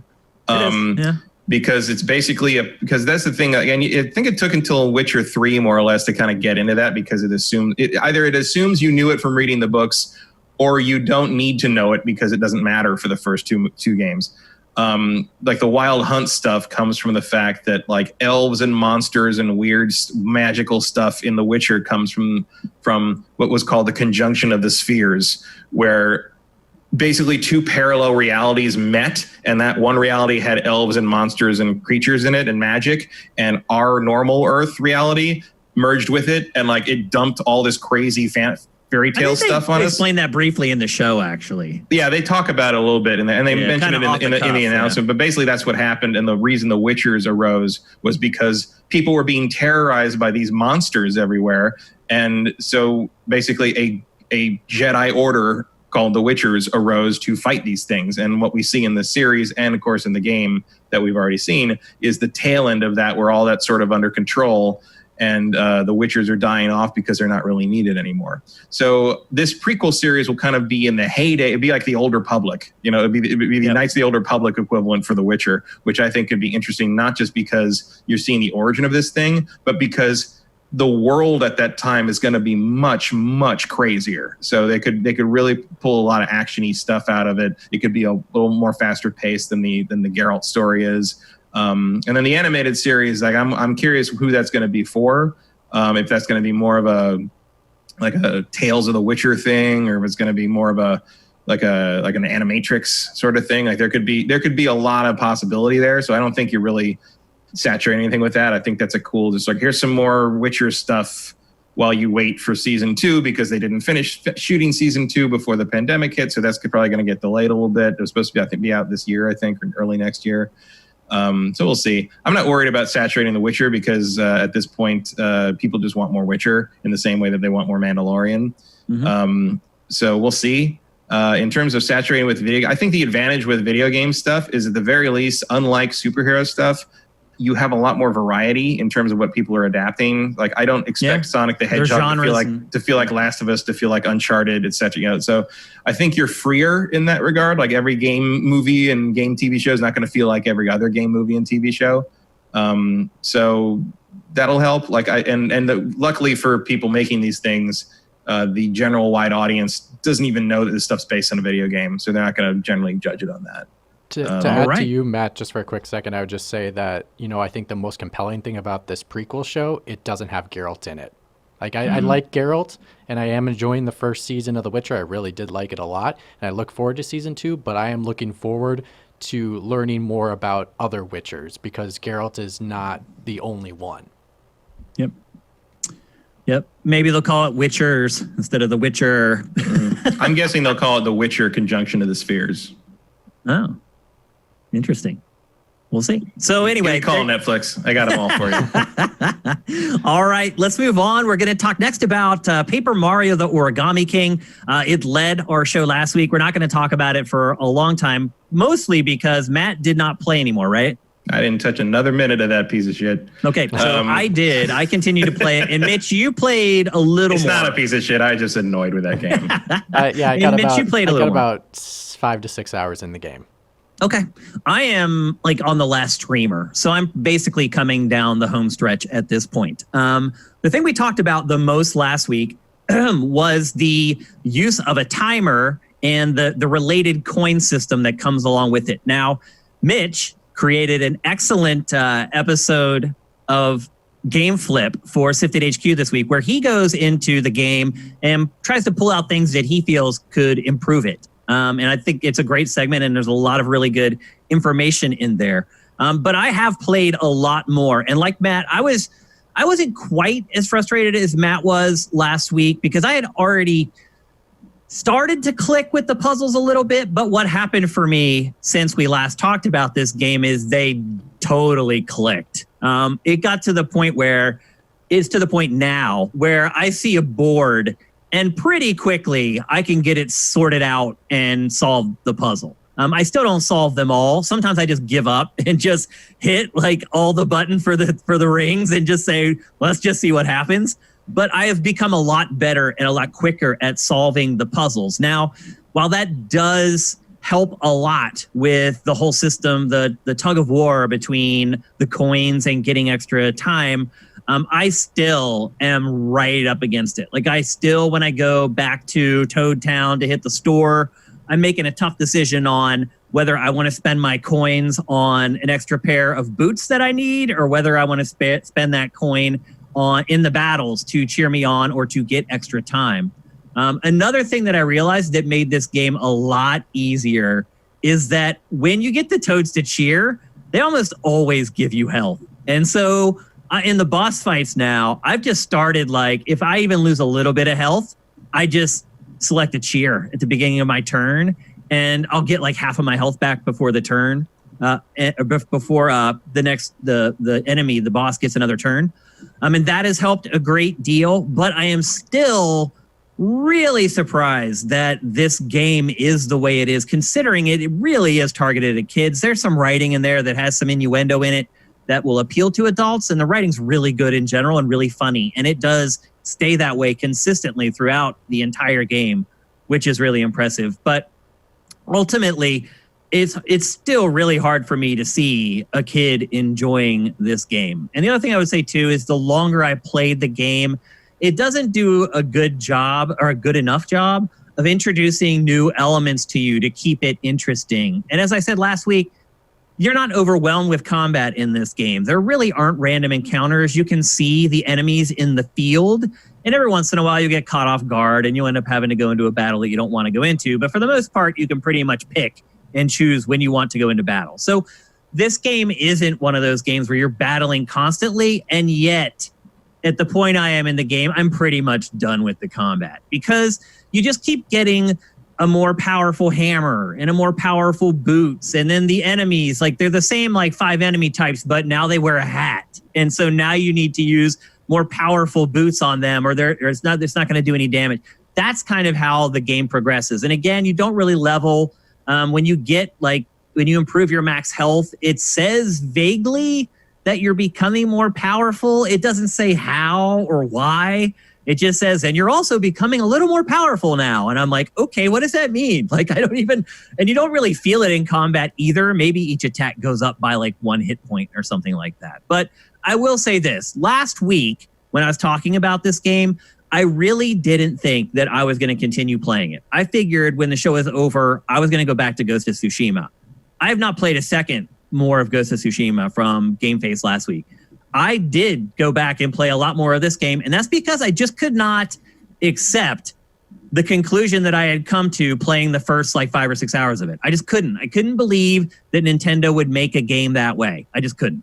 I'm like, okay, the beginning's a little rough, but eventually it's going to smooth out, and Nintendo's going to show what it usually does, which is balance games really well. It does a little bit, but not really. It's still pretty much a grind all the way to the end of the game. Another pro tip I would give you before you dive into this game is turn off the motion controls.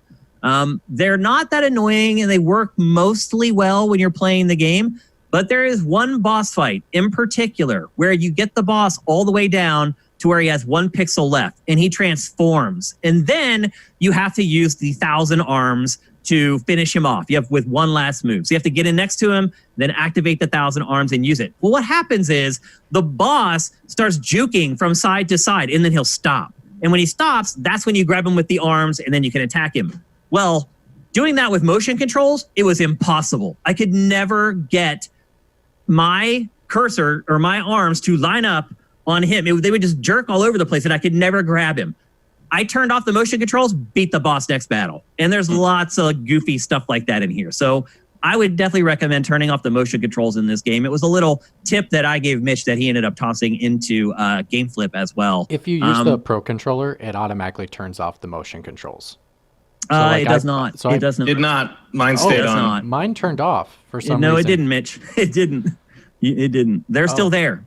But they're a lot more subtle when you use the Pro Controller, but they're there. Once you turn it off, you have to use the stick to do anything. He'll just sit still. Because I played with the Pro Controller and for most of the game, honestly. And I had to go in and turn it off for it to go away. So that's my pro tip to you guys. I would say this. I like the game more now than I did last week. I don't know that I would change my buyer's recommendation. I still think it's targeted more towards older players. But I did end up having a good bit of fun with the game once I kind of once it plateaued a little bit and wasn't just completely brutal with how you need to spend your coins and getting extra time in battles and things like that. So this is why I did it, to see if, the first handful of hours weren't indicative of the entire game. And while for the most part they weren't entirely. And so I'm glad that I went back and I spent more time with the game so I could come back and kind of give you guys some updated impressions. Mitch, how did your impressions change after you played some more time? Did they? Or do you still feel the same way? Because you're still kind of in that same area where you're just grinding it. Yeah, I mean, I texted you both when I hit that part. I agree that the timer is needless and stupid, and I think it ruins the gameplay altogether. It's weird because I would like to. I mean, I could go back and finish this game for sure. Do I have the motivation to? Not really. If it's just going to keep being this way, I don't see the reason why I should. If it's just going to get harder and harder and having the timer, because even when I was doing I would argue it doesn't get harder. I would argue it does let up a little bit. It never becomes easy, but it does let up a little bit. But again, I think a big part of that was just me becoming better at the puzzles. And I think that will happen for you too, because I didn't have that breakthrough epiphany moment until like hour 7 or 8. I'm not kidding. That's a long time. It is. It absolutely is. And I've said a million times, if it takes a game 7 hours to get good, then the game's not good. And I agree with that here as well. I'm just letting you know that it does let up a little bit. So if you are thinking about, hey, maybe I should finish this, that it isn't as tough as it is right now for the rest of the time. Yeah, it's something I probably won't, I will not recommend this game at full price to anybody. If it's like $20 and you really want something challenging. Which you know is never going to happen. It never will. Nintendo never. Nintendo. Down. Unless you go to your local GameStop where it's $20 because so many people potentially maybe returned it because after they played the first few hours. So I think if it's if you see it there for $20, I'd get it. But at the moment, I can't justify charging $60, and I'll keep it on my Switch and maybe revisit it another time. So you won't delete it? No, it's not getting deleted because that is kind of the pecking order, though, isn't it? It's what game am I going to delete next? What game am I least likely to play again? Well, because when I was doing my B-roll for Game Flip, I was realizing, and I talked to you guys about this earlier, but I realized that I was like, how am I so stupid I didn't solve this damn puzzle?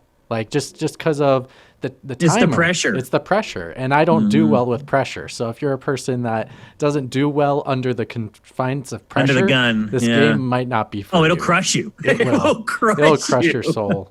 It will. Absolutely, it will. But do you like it any more or any less? Has it changed? Has your opinion changed at all now that you spent more time?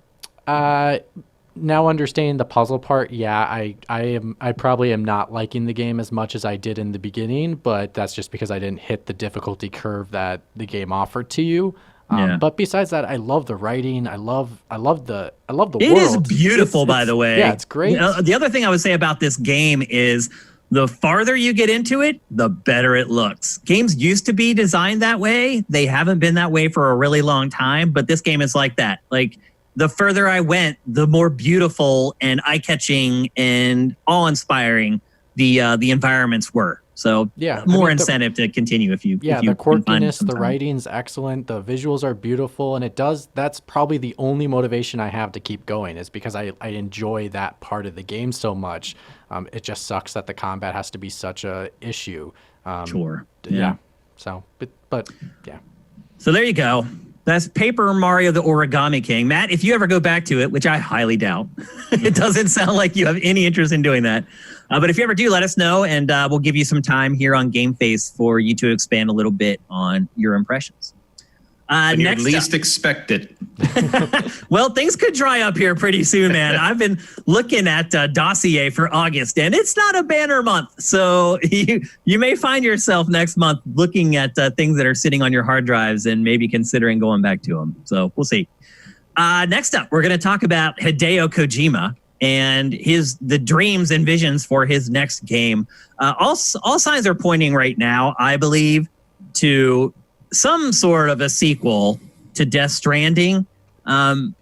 There's been some evidence on Twitter. He's been talking about the next game and some of the stuff that was shown on his desk, which he does on purpose, The stuff on his desk, when you zoomed in on it, you could see it was stuff related to Death Stranding. So I do believe that his next game will at least be set in the Death Stranding universe. And this week, we got reports, again from Kojima, he's not shy about this stuff, that he has been talking to, I'm probably going to massacre this name, Junji Ito. I believe that's how you say.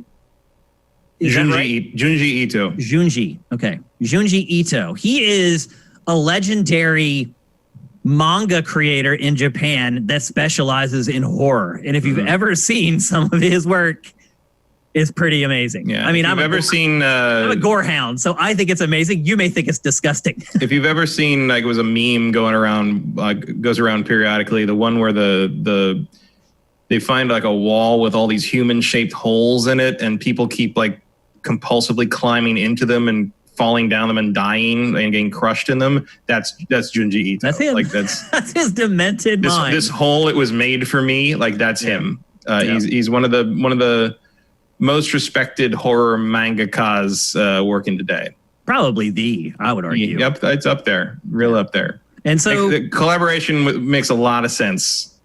Well, especially if you're making a horror game. Especially when you're making a horror game, but also like I can see Ito pulling the potential out of the Death Stranding universe. I could too. Like finding. I do think there's potential there. I do not like Death Stranding at all, really. But one thing I do like is I like the world, and I like the characters, and I like the universe. And I would love to see that stuff repurposed in some other game that I will actually enjoy playing. And I do think that Death Stranding, that world that he's created for that, has the latitude to absolutely do horror. And I think another thing that's pointing towards this direction for Kojima's next game is that he tried to work on Silent Hill. He created the PT demo that is legendary now, and people are begging for it to come back. And I'll never get back because I deleted it off my freaking hard drive like an idiot.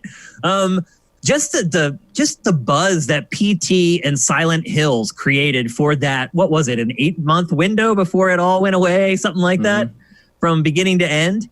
Just the hype that all created, that it's still creating. People are still excited about PT, still want Silent Hills to be finished and completed. So I think everything has just been pointing to him going this direction. I do find it odd that he's never really done a horror game before. I mean, unless you count like Boktai, where you play as like a vampire. I mean, I would kind of count Snatcher. Yeah, it's more of like a thriller, I guess. Sort of. I mean, it's a sci-fi Blade Runner ripoff because nothing he does isn't a ripoff of something. Yeah. But I would argue that it at least has enough horror elements. You can consider it a hybrid. Unfortunately, it's very hard to play Snatcher now because although it was on that TurboGrafx 16, but it's the Japanese version, so it's not in English. It was pretty. For the time, that was a pretty good game in terms of story. Like it was an impressive depth of story for a Sega CD title. I'll give it that. But it's the secondary market prices are crazy now. I do appreciate the sheer Kojima-ness of being like, well, if you won't give me Silent Hill, I'm just going to go to the best horror manga guy in the world and be like, we're going to make a game together. And do it myself. So, like, the other thing I'm excited for is because, look, both of us have our misgivings with Kojima. We like the guy, but we're not enamored with him the way a lot of people are. I think that's maybe a fair way to state it. And I would say I would be really, really, really excited for a horror game made by Hideo Kojima. Because while I didn't like Death Stranding and some of his other games, and I think typically my biggest issue with his games is the gameplay. And I'm a gameplay first guy, so that makes sense. But there are some things that he is so good at that a lot of other developers are not good at. And I would love to see stuff like that come to the horror genre, to be perfectly honest with you. Just the goofy, weird, creative stuff that he does with his games. Horror games have a way of taking themselves way too seriously. And I feel like Kojima has a pretty good kind of sixth sense about how to inject humor at the right and wrong times in games where you can impart them with some levity without ruining the tension. So I would love to see him handle a horror game and just see the way that he makes games, his approach to the medium, sort of play out in one of my favorite sort of subgenres. I mean, that's interesting because to me, I think one of his greatest weaknesses is that he doesn't know when to put the levity in without breaking everything. I think he's kind of the king of inappropriate tone breaking moments. But like my confidence or interest in this would be because I would imagine that Ito would not let him get away with something like that. He'd take control of all that stuff. Like, I think if he's willing to listen to Ito, and you should be, especially if it's your first horror game, or at least first horror game since you kind of put horror elements in Snatcher. I mean, there's been horror elements in a lot of his stuff. I mean, you could argue that the stuff in Metal Gear Solid 5 is horror. The stuff that the skull cowboy or whatever the hell he was. Yeah. You know, like Skullface, whatever that guy. I don't know. I don't remember Metal Gear Solid. Like getting giant monsters walking through the dust and so. I mean, there's Death Stranding definitely has horror elements to it all through it. But I would hope that Kojima would be aware enough and humble enough to listen to this guy who's done horror way better than anything Kojima's ever done in his entire life, and work with it from that point of view. Yeah, but I guess what I was talking about more was like Kojima's Easter eggs and little things that he does in games, nods to things, hidden stuff, just things like that. Like I don't feel like we get that in the horror game genre, hardly at all. Yeah, I don't know. Like ever since Eternal Darkness, really, that's probably the last one I can think of. Yeah, that was a long time ago. That's 20 years ago now. Yeah, I don't know. I don't know. I don't play enough horror games to know one way or the other, really. I don't like horror stuff very much, not because I'm repulsed by it or anything, just because I find most horror stupid. There's like one or two horror movies a decade that I actually enjoy, and that's about it. Horror games even less frequently because horror games to me are you got to have an interesting hook for it because they don't scare me, because I know inherently that any horror game, I automatically have the tools I need to get through any situation because it's a freaking video They wouldn't put game. you in it. Right. Yeah. Like if I die, just reload this. I don't get, I mean, I guess if you do a big enough Dark Souls, you can wander into dangerous territory there. That's way scarier than most horror games. I agree with that. Unless you get like a good solid jump scare that like hits the base really hard and I have no choice but to like react to it, like that's different. But like in general, like I like stuff like Silent Hill because like the old Silent Hills, like Silent Hill 2 has an atmosphere of dread that is way more effective than any number of Resident Evil gross things or jump scare things. I think part of that too is the old tank controls in survival horror. They were so imprecise that they just had this ability to just keep you on the slightest edge because you just knew if things got crazy, you may be doomed. Well, I think I just find that annoying. I never got interested. I know that I've heard that before. It's like the controls are bad on purpose because that's what's scary is you might not be able to. Well, no, I don't think that. No, that's bold. Yeah, but I've seen that defense of bad. The old, the old Resident Evil stuff, and it's just like okay, dude, no, it's just bad controls. Like the fact that I can only aim 3 places with the old Resident Evil games is stupid. And well, remember it's not they gave scary. you the quick turnaround, and it was like a revelation. Oh yeah, or like. I remember when Resident Evil 4 came out, there were people that were like that said that being able to aim like freely with analog ruined Resident Evil. Like that was the reason Resident Evil was scary, was because you couldn't shoot where you wanted to shoot. And I'm just like, we are clearly not going to get along. Like it's like so I don't know. Like I have what do you want from Kojima's next game? You weren't a big fan of Death Stranding either, were you?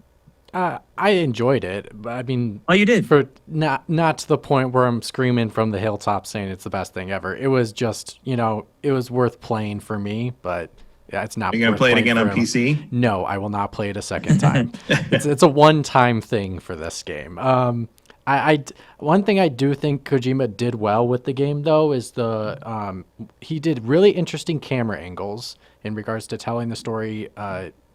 Thematically, but then at the same time, he also created great moments of tension, and I think that's what you need in a horror game to make it work.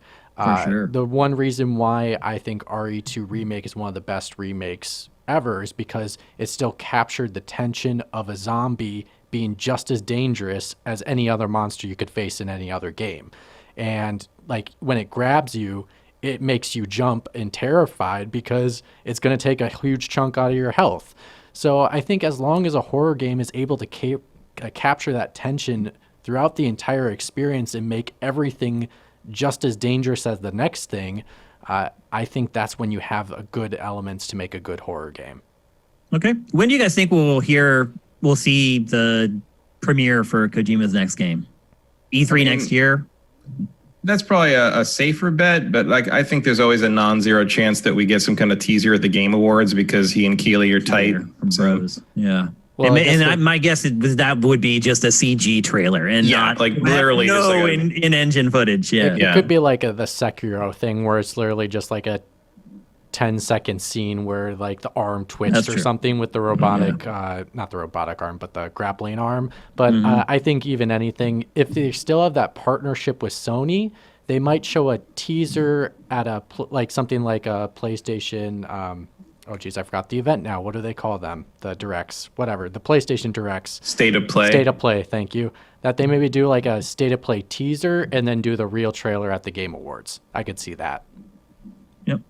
So anyway, it looks like Kojima's going horror. I think all three of us are okay with that. And maybe in my case, I'm ecstatic about it because I mean, it's a step up from military fetishism, so sure. It is. And I'm a big horror fan. And I do think that some of Kojima's strengths could create a groundbreaking horror game. We'll see. And he certainly has partnered up with someone who can guide him in the right direction. So I think it's looking good. And I hope he stays on that path and we get a look at it sooner rather than later. All right, next up, we're going to wrap up our discussion of Ghost of Tsushima, continued from last week. I have not played another second of the game. So I am just going to be a moderator in this discussion with Mitch and Matt. Mitch has finished it. Matt, have you finished it yet? No, I'm pretty close to the end. Like I'm closing on the end of Act 3. At least I can feel it, I can feel it hitting. I know you're talking about. It's not a hard to predict game. The main story is fairly by the numbers, so I'm pretty sure I'm like 1 or 2 missions away from the end. Okay. Since we literally talked about it last week for like an hour almost, I really just want you guys to focus this discussion on anything that has changed your impressions of the game since last week's show. Kind of like what I just did with Paper Mario. So Matt, what would you say is like the biggest thing that's changed for you impressions wise now that you spent more time with it? Probably nothing. Like I still love it. I'm still going along with it. I still do think I think it's weird that like the main story is the least interesting story in the game. Partly that's because I know this genre so well that like I know exactly the story they're telling. Right. But like the side stories with the various other characters and Jin's allies, I think have been much better written and more human. They're more interesting for sure. Also, like in a way that like the stories from those characters are not cliche samurai film like run-throughs of basic plots. Like those are like sounds like they had a lot more freedom to kind of like and I saw like there's a really nice scene with Lady Masako approaching. Like they're going up to a lighthouse and they're talking about motherhood and and talking about Jin's mother and her being a mother and all that. That's really nice. And then like on Twitter today, the woman who wrote that section did most of the writing on the game, but she's like, yeah, I wrote that mission while I was pregnant with my own baby, and I was thinking about that, and so I got to write about that. And it's like there's some stuff in some of these side missions that it's a little shocking are addressed in a AAA game. Like there's a couple of very subtly hinted moments with Yuna's story that I'm like, oh, they went there. Like that's interesting. Like there's and they don't outright say some of it, but they do hit some dark places. You'll get it if you're not in the game. You get it. You get it when you get there. Implied and yeah. But it's so I like that stuff. I thought those were very interesting. The combat held up all the way? I guess is one of my big questions. Have you grown tired of the combat? Has it continued to evolve for you? I mean, it's I don't know how much it can evolve at this point because you have your weaponry, you have once you get the ghost stance, you have all your tools. Mm-hmm. I will say that I don't know, after they did an update yesterday that added like a difficulty level and a couple other things. I feel like something changed about the timing of the spear counters.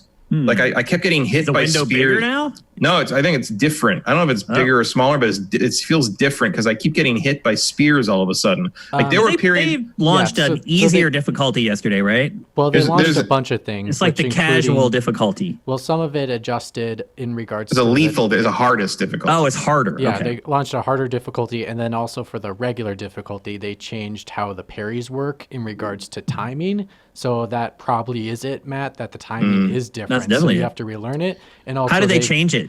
It's just different. It's just different.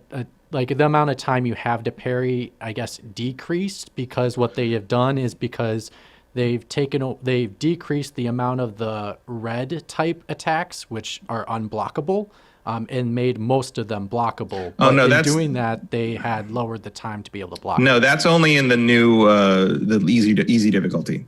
Oh, is that in the new easy? Yeah. Oh, okay. So the easy difficulty, I don't know if that was in this one or it was still coming, but a lot of the what would be unblockable in the other difficulties will not be unblockable in the new like more casual thing. Okay. Gotcha. And then the lethal difficulty is obviously the window is smaller probably. Window is smaller, and the swords for both Jin and the enemies do way more damage. So basically, it's just they up the stakes basically for lethal.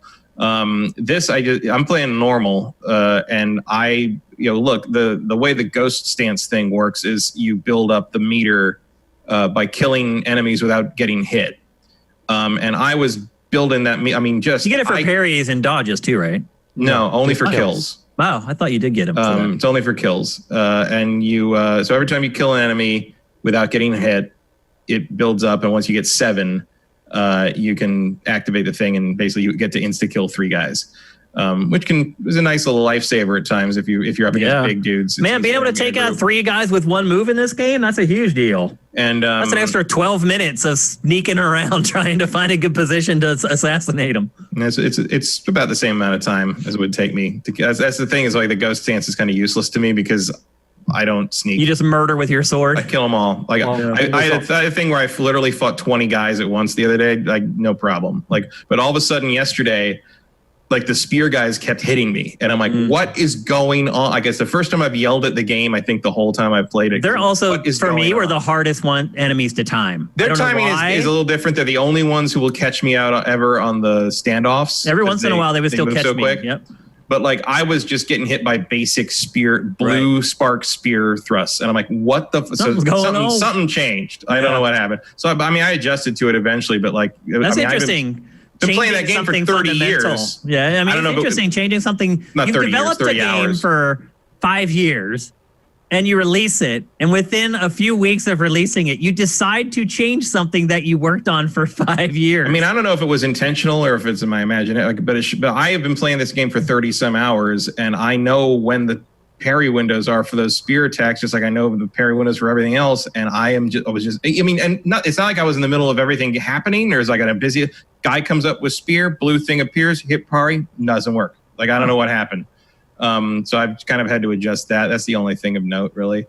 There's also a section where there was this forced stealth section, and if you made one mistake, you insta died and went back to the beginning. Not a fan of that. It's not very long, but it was there, and I'm like, what is this, the PS2? Don't do that to me. Mitch, how have your impressions changed of Ghost of Tsushima as you've continued playing? Again, you finished the game as well, or have they changed at all?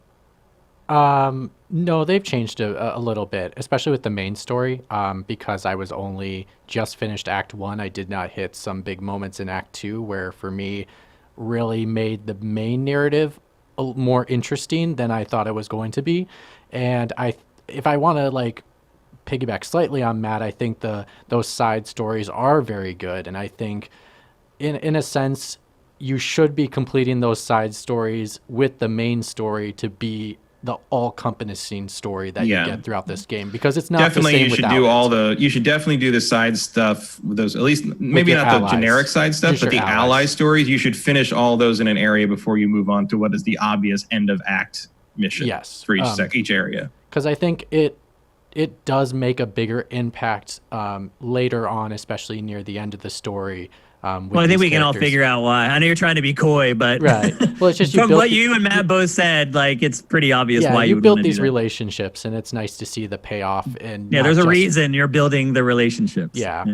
But then I think the very, very end is really interesting, and I'm looking forward to having conversations with people about the very end of this game. It's not like Last of Us Part 2 mind-bending, but they do something I didn't expect, and I really liked what they did with it. So, but when you finish it, is there a new game plus? Any incentive to go through it again, other than just wanting to? There is no new game plus. I didn't 100% it yet. Yet. And if there is a new game plus, I probably will go back and play it again. But I did not liberate the third area. I actually wanted to finish the game before we did this show, so I kind of beelined once I got into the third area. I still have to liberate maybe 7 camps still. So you were able to just go straight to the end and finish it at the level of power you were at. But I mean, almost everything was leveled to the max. I think I only have one thing that's not leveled maximum. Yeah, by the time I finished Act 2, I only had 3 missing techniques. Yep. Yeah, I don't have that many, and when I quit, I think I was 4 hours into Act 2, something like that. So, which, to its credit, they give you enough supplies. So, in regards to, I got a certain armor midway through the game, near the third act, and I was able to level it all the way through without having to go and get the resources for it, because I kind of been saving up in regards to what armor I really wanted to spend my money on.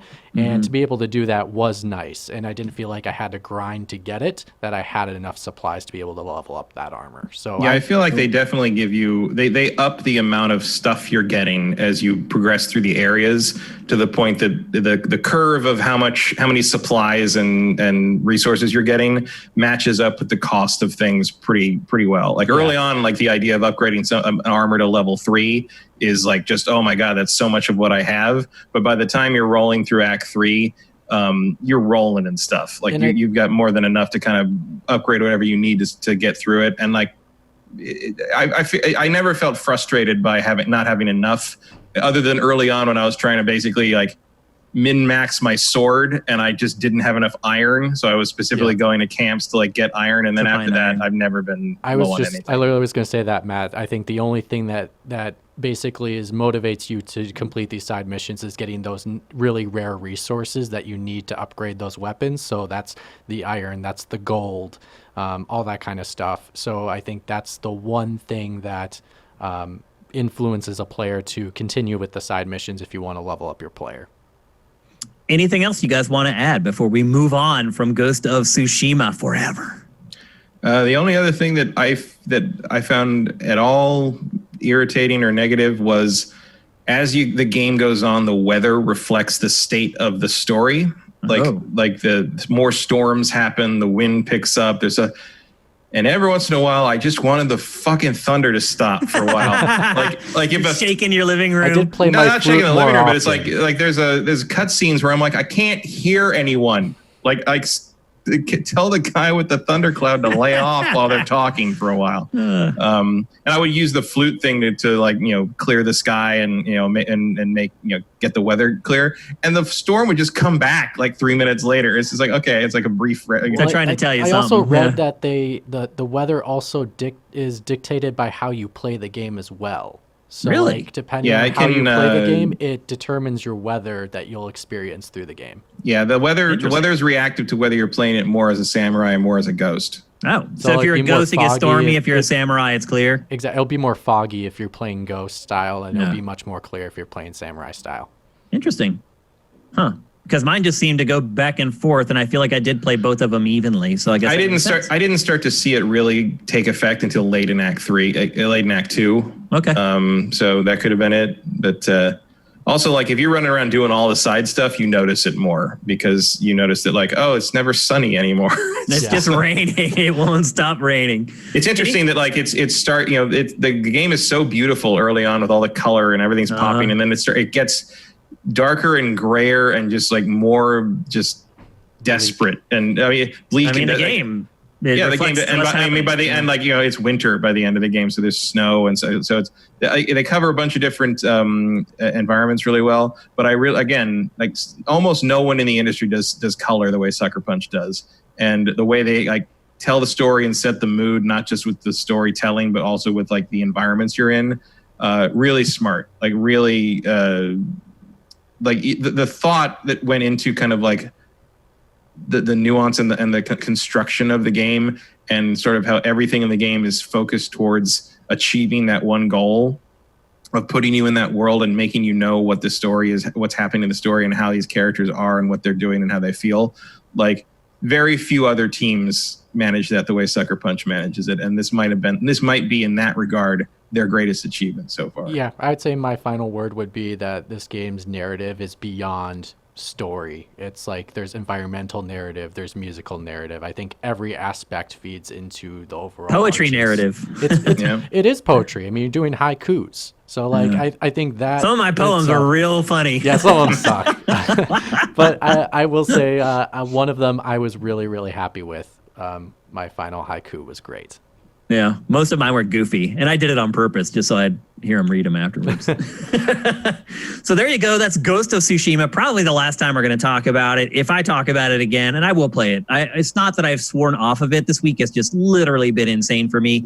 I'll go back and I'll play it more. But if I'm going to address it again, I'll probably talk about it in Ask Shane Anything or some other show on Sifted, not GameFace. So, well, I know we'll probably talk about it in the Game of the Year show. That's true. At the very least, that thing's getting a graphics nod from me, I think. Absolutely, for sure. Yeah, I think it's going to get a lot of nods like that for sure.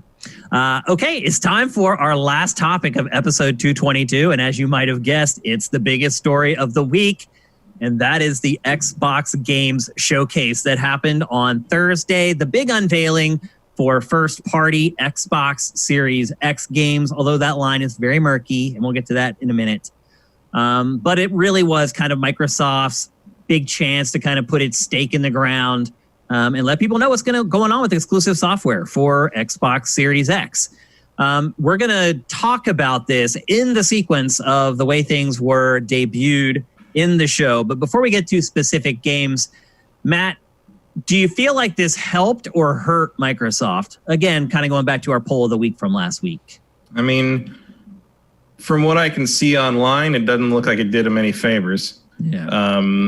Certainly, I think the narrative has kind of gotten stuck on Halo more than anything else, when the real story is probably Game Pass, and the fact that everything you saw, whether you were interested or not in that presentation, is going to be available day and date on Game Pass. Like, that is sort of you saw some heavy hitters, and even though some of them are clearly way out, like, I was shocked at a couple of the games that are clearly not, clearly years away. Well, they start, I think Microsoft, it shows how desperate it is that it would show. I mean, some of those games, like, after it was overstated at K3, they're like, oh, we're just like in pre-production. It's like, what are you showing a freaking trailer for? Or like Forza, like, they're like early stages, they said. I'm like, How's that possible? I would have bet money that Forza 8 was going to be a launch title. Yeah. Who had that on Fantasy? Who's losing that one? I mean, it's the first year that there's no Forza ever. Yeah. Since the franchise launched. So, I mean, you'd be an idiot to think that it wasn't coming out this year. Yeah. So that's a big surprise. So, all right, let's start going through these because we have a lot to get through and we're starting to run out of time. And I want to make sure we tackle all of this. The 800-pound gorilla in the room, farting in the corner, Halo Infinite. Wow. So I went back and watched this several times so I watched it at first, and I'll just say, so I took notes on Halo Infinite. I'm a big Halo fan, have been. I'm really interested in the franchise. I took very detailed notes during the demo of Halo Infinite. My last two notes, just bad, ? And yikes. And then the internet exploded about the game, and I was like, okay, maybe I'm wrong. So I went back and I watched it again, and yikes. Holy crap. What the hell, Matt? What the hell? With Halo Infinite, what is going on with that game? Why does it look like ass? Well, here's the thing. I think it looks fine. You think the graphics look fine? Well, because I think Digital Foundry did a really good analysis of this. Yeah, I watched it. But what? I watched it. Yeah, in that basically once you the visuals. Once you put because that's what it looks like, and I think that will look different when they launch it, especially after the reaction to this, because it's not an impossible fix in the amount of time. No, I agree with that. But showing it in that way, why they showed it that way and expected something different, I don't know. I don't either. It's one of those things. We've seen some this of the happen. Screenshots that they put out, the official screenshots. The official screenshots are a little weird. Oh my gosh! It's a bad first impression. Yeah. And doubly bad in the sense it's been 5 years since Halo 5 came out. Like this really needed to be like an out of the gate reinvention of the franchise. And it's just the fact that I got to look at a map and hit a waypoint more often now is not what we needed from Halo. Well, you said the best I am way more me of Halo 3, a 15-year-old game. Well, I am way more down on how uninventive the gameplay seems than I am on what the graphics look like, because they don't have ray tracing and they don't have the shadow lighting that it looks like they don't have a lot of stuff going on. It won't have it at launch. That's the serious thing. It's like it could not be more clear that this was an Xbox One game that has been moved to next gen. Or not moved because it's still going to be on Xbox One, but this was clearly not built for the Series X. Nope. If you can say anything is being built for the Series X, because everything has to run on everything now. But the bells and whistles that would make it pop as a Series X game are not in place, and apparently will not be in place for some time, which just makes me wonder what you're doing at that point. I was flabbergasted by this debut. And if that is the case, how do you not also have Forza ready? Yeah. Like something else. How is it that the most interesting thing I can say about Halo Infinite after watching that demo was that it looks like the old Halo games instead of the last couple?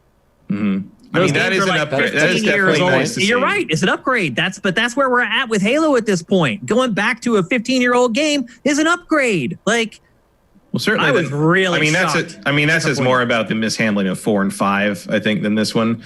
At least it shows that their head's on straight in that regard. The highest praise I can offer the Halo Infinite demo is that there were no Prometheans in it. Yeah. And I guess you have a grappling hook now. Okay. Grapple hook. That shield thing looks new. Mm-hmm. There's been shields in Halo, but that one's a little different from the ones that have been there before. Yeah. I just didn't see a whole lot. As soon as I got in the Warthog and started I'm like, yep, I've played this.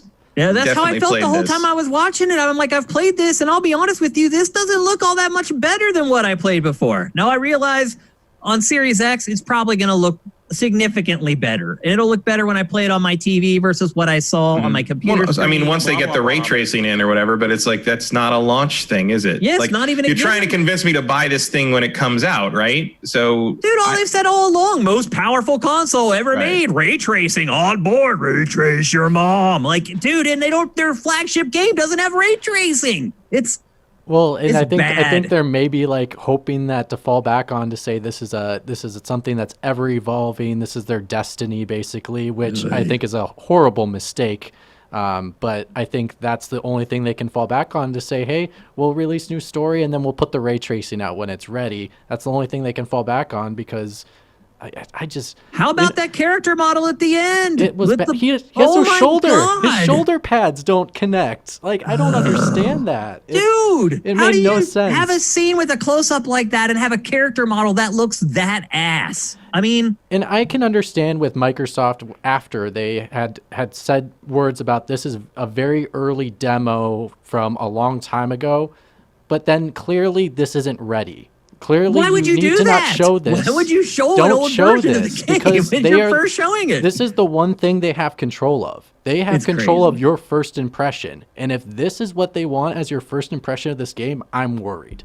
I'm greatly worried. It was just an epic fail. There's no other way to put it. We're going to talk about everything else. And it's a shame because mostly everything else was pretty darn impressive and good. But when the biggest game that as Matt said, you've been hyping for 5 years fails to deliver like that. Matt, I don't even know if you noticed or not. Dude, there's drawing. Dude, when you are riding in the Warthog, when he crests that hill, look to the right. And you can see there's more than that. The whole world draw in. No, there's more than that. Like the grass pops in when he walks around. Oh my God, like it's really not good. On? Well, and then I would say on top of that is that, that Matt, and I agree with you, like this thing is all about selling Game Pass, and you want to try to sell Game Pass with high quality titles. This looks like a B tier title. It doesn't really sell Games Pass as a premier service. It sells it as, if you want B tier games, you can subscribe to Game Pass. If you want high quality games, you pay $60.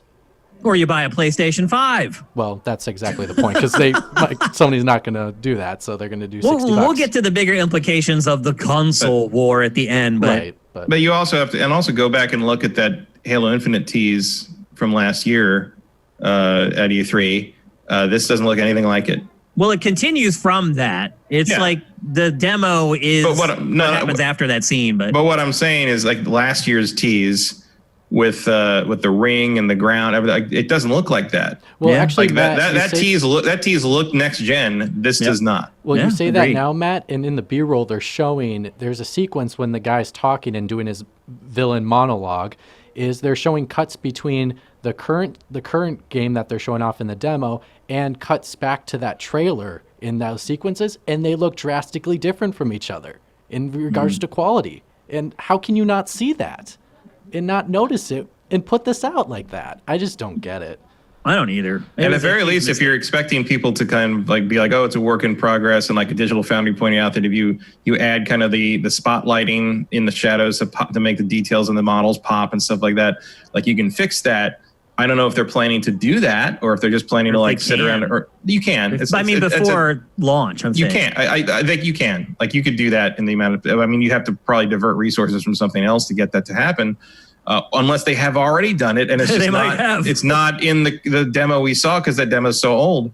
But the idea of like showing that demo and expecting people to assume that those will be fixed later, like the general, even hardcore gaming audience is not that tech savvy, and with the kind of the downgrade gate furor that surrounds almost every major release and the early footage of things versus what the game actually looks like, which even hit Last of Us 2.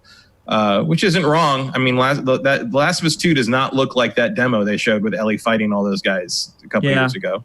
It still looks great, but it doesn't look like that. How did you not know? How did you not know that that's what the response would be? Like, I've said this before, and like this is, I think, been our response to a lot of Microsoft's underwhelming stuff over the last few years. But like, I don't have any sympathy for them.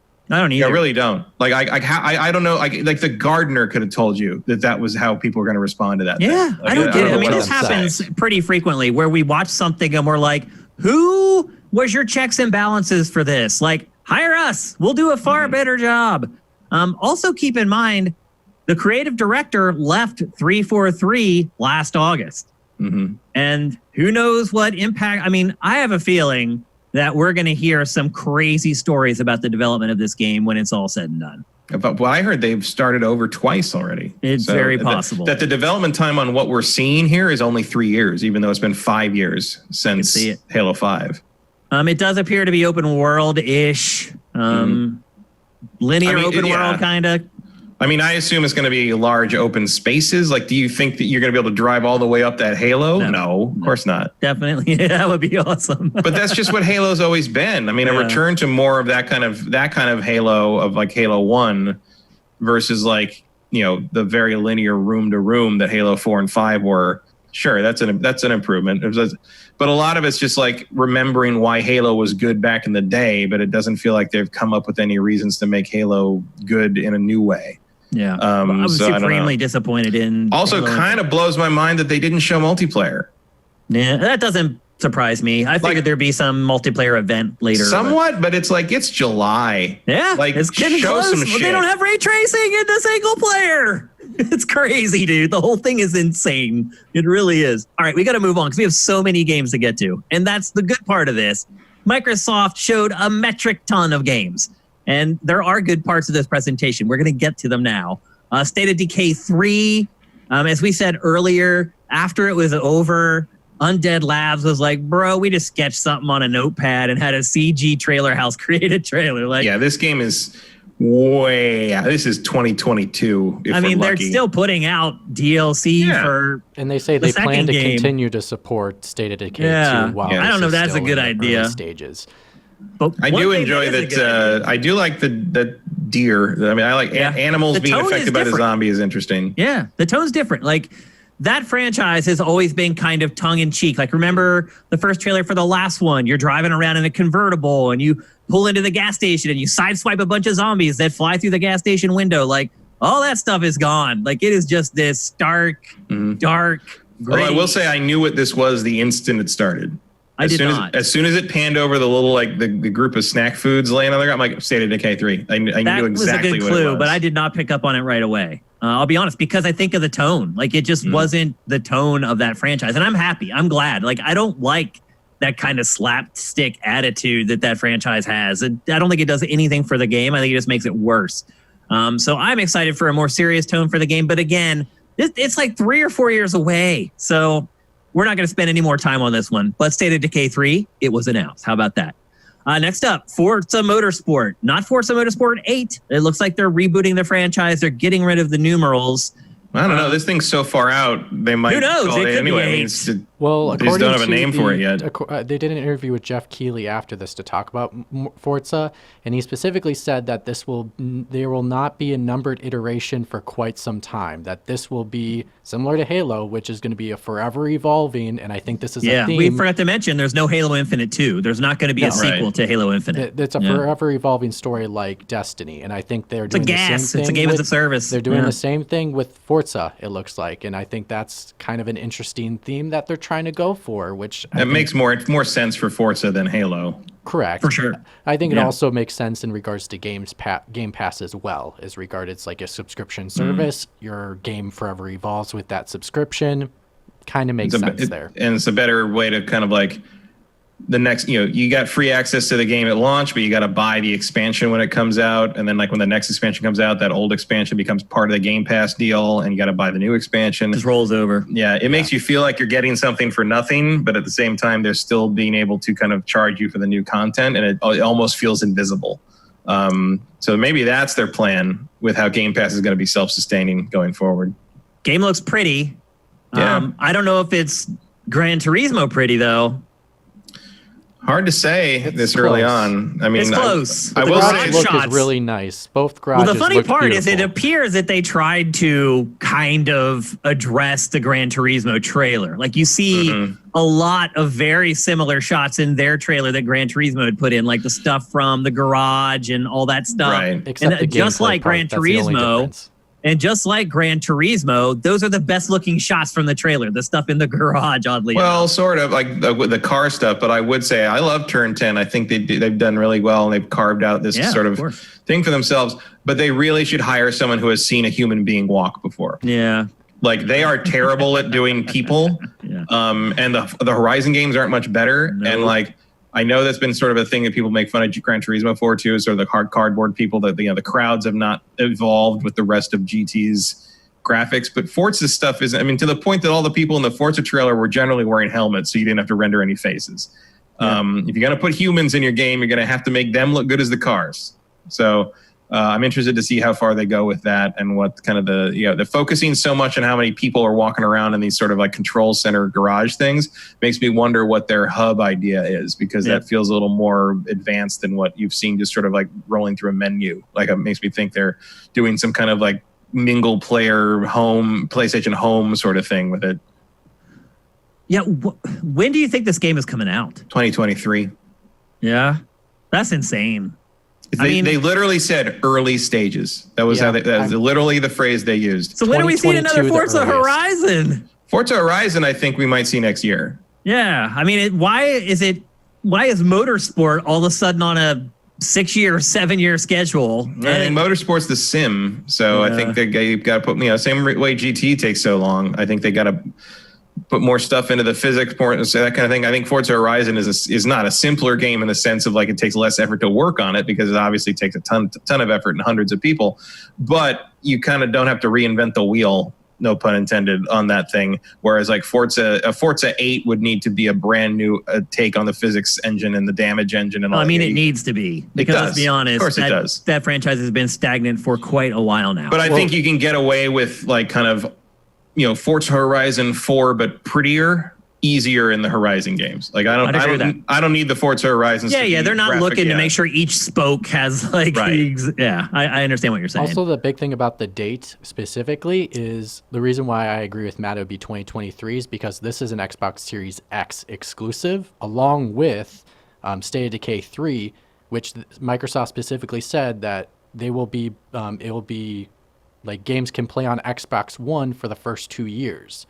So this game shouldn't be able to come out. There were 6 games that are exclusives though, and some of them were not or scheduled to come out before then. Which is really confusing.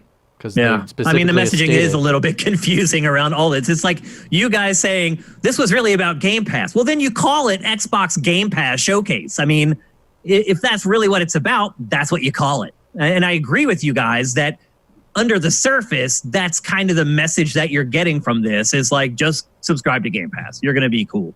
But then if that's really your goal with something like this that costs a lot of money and a lot of prep and everything to produce and market, then call it that. I agree 100% with you on that. I didn't notice it was doing that until the end.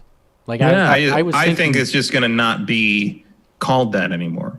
Game Pass? I think they're afraid to. I think they have. I don't think they're afraid to. I think that they, I think they legitimately did want this presentation to be about the games trademark. But I think whatever we're going to be subscribing to, while Game Pass might be in the title, is going to be something else. And I think they're saving that for whatever their next presentation, where they show the OS and the hardware and multiplayer and all that kind of stuff like that. And then where they can actually show it in action. Give us a price and a date. But I think that's when we'll find out what we'll be subscribing to going forward now that Xbox Live Gold seems to have been removed from the field. So that would be so to me, like, I think the real story is how much that all the things they showed are available on Game Pass day one. Like that's the most interesting takeaway from all of it. But you're right, they did not push that as their overarching narrative, I think in part because I feel like there's a rebrand coming. It's possible.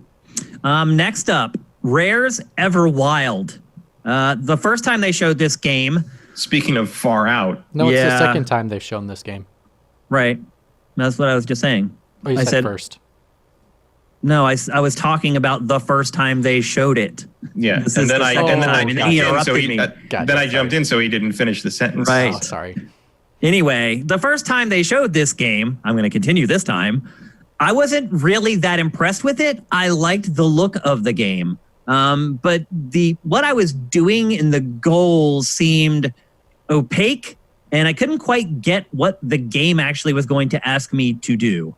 For me, with this new trailer, that came into focus a lot more clearly this time. Really? Yeah. I mean, maybe because I have no fucking idea what this game is. Really? And neither does Rare. because in an interview afterward, they literally said, we are still playing around with what the gameplay is going to be. This game is way, way, way out. This game's another 2023, I think. Yeah, I mean, my guess is that they showed Everwild a year ago at the same stage that they're showing State of Decay 3 right now.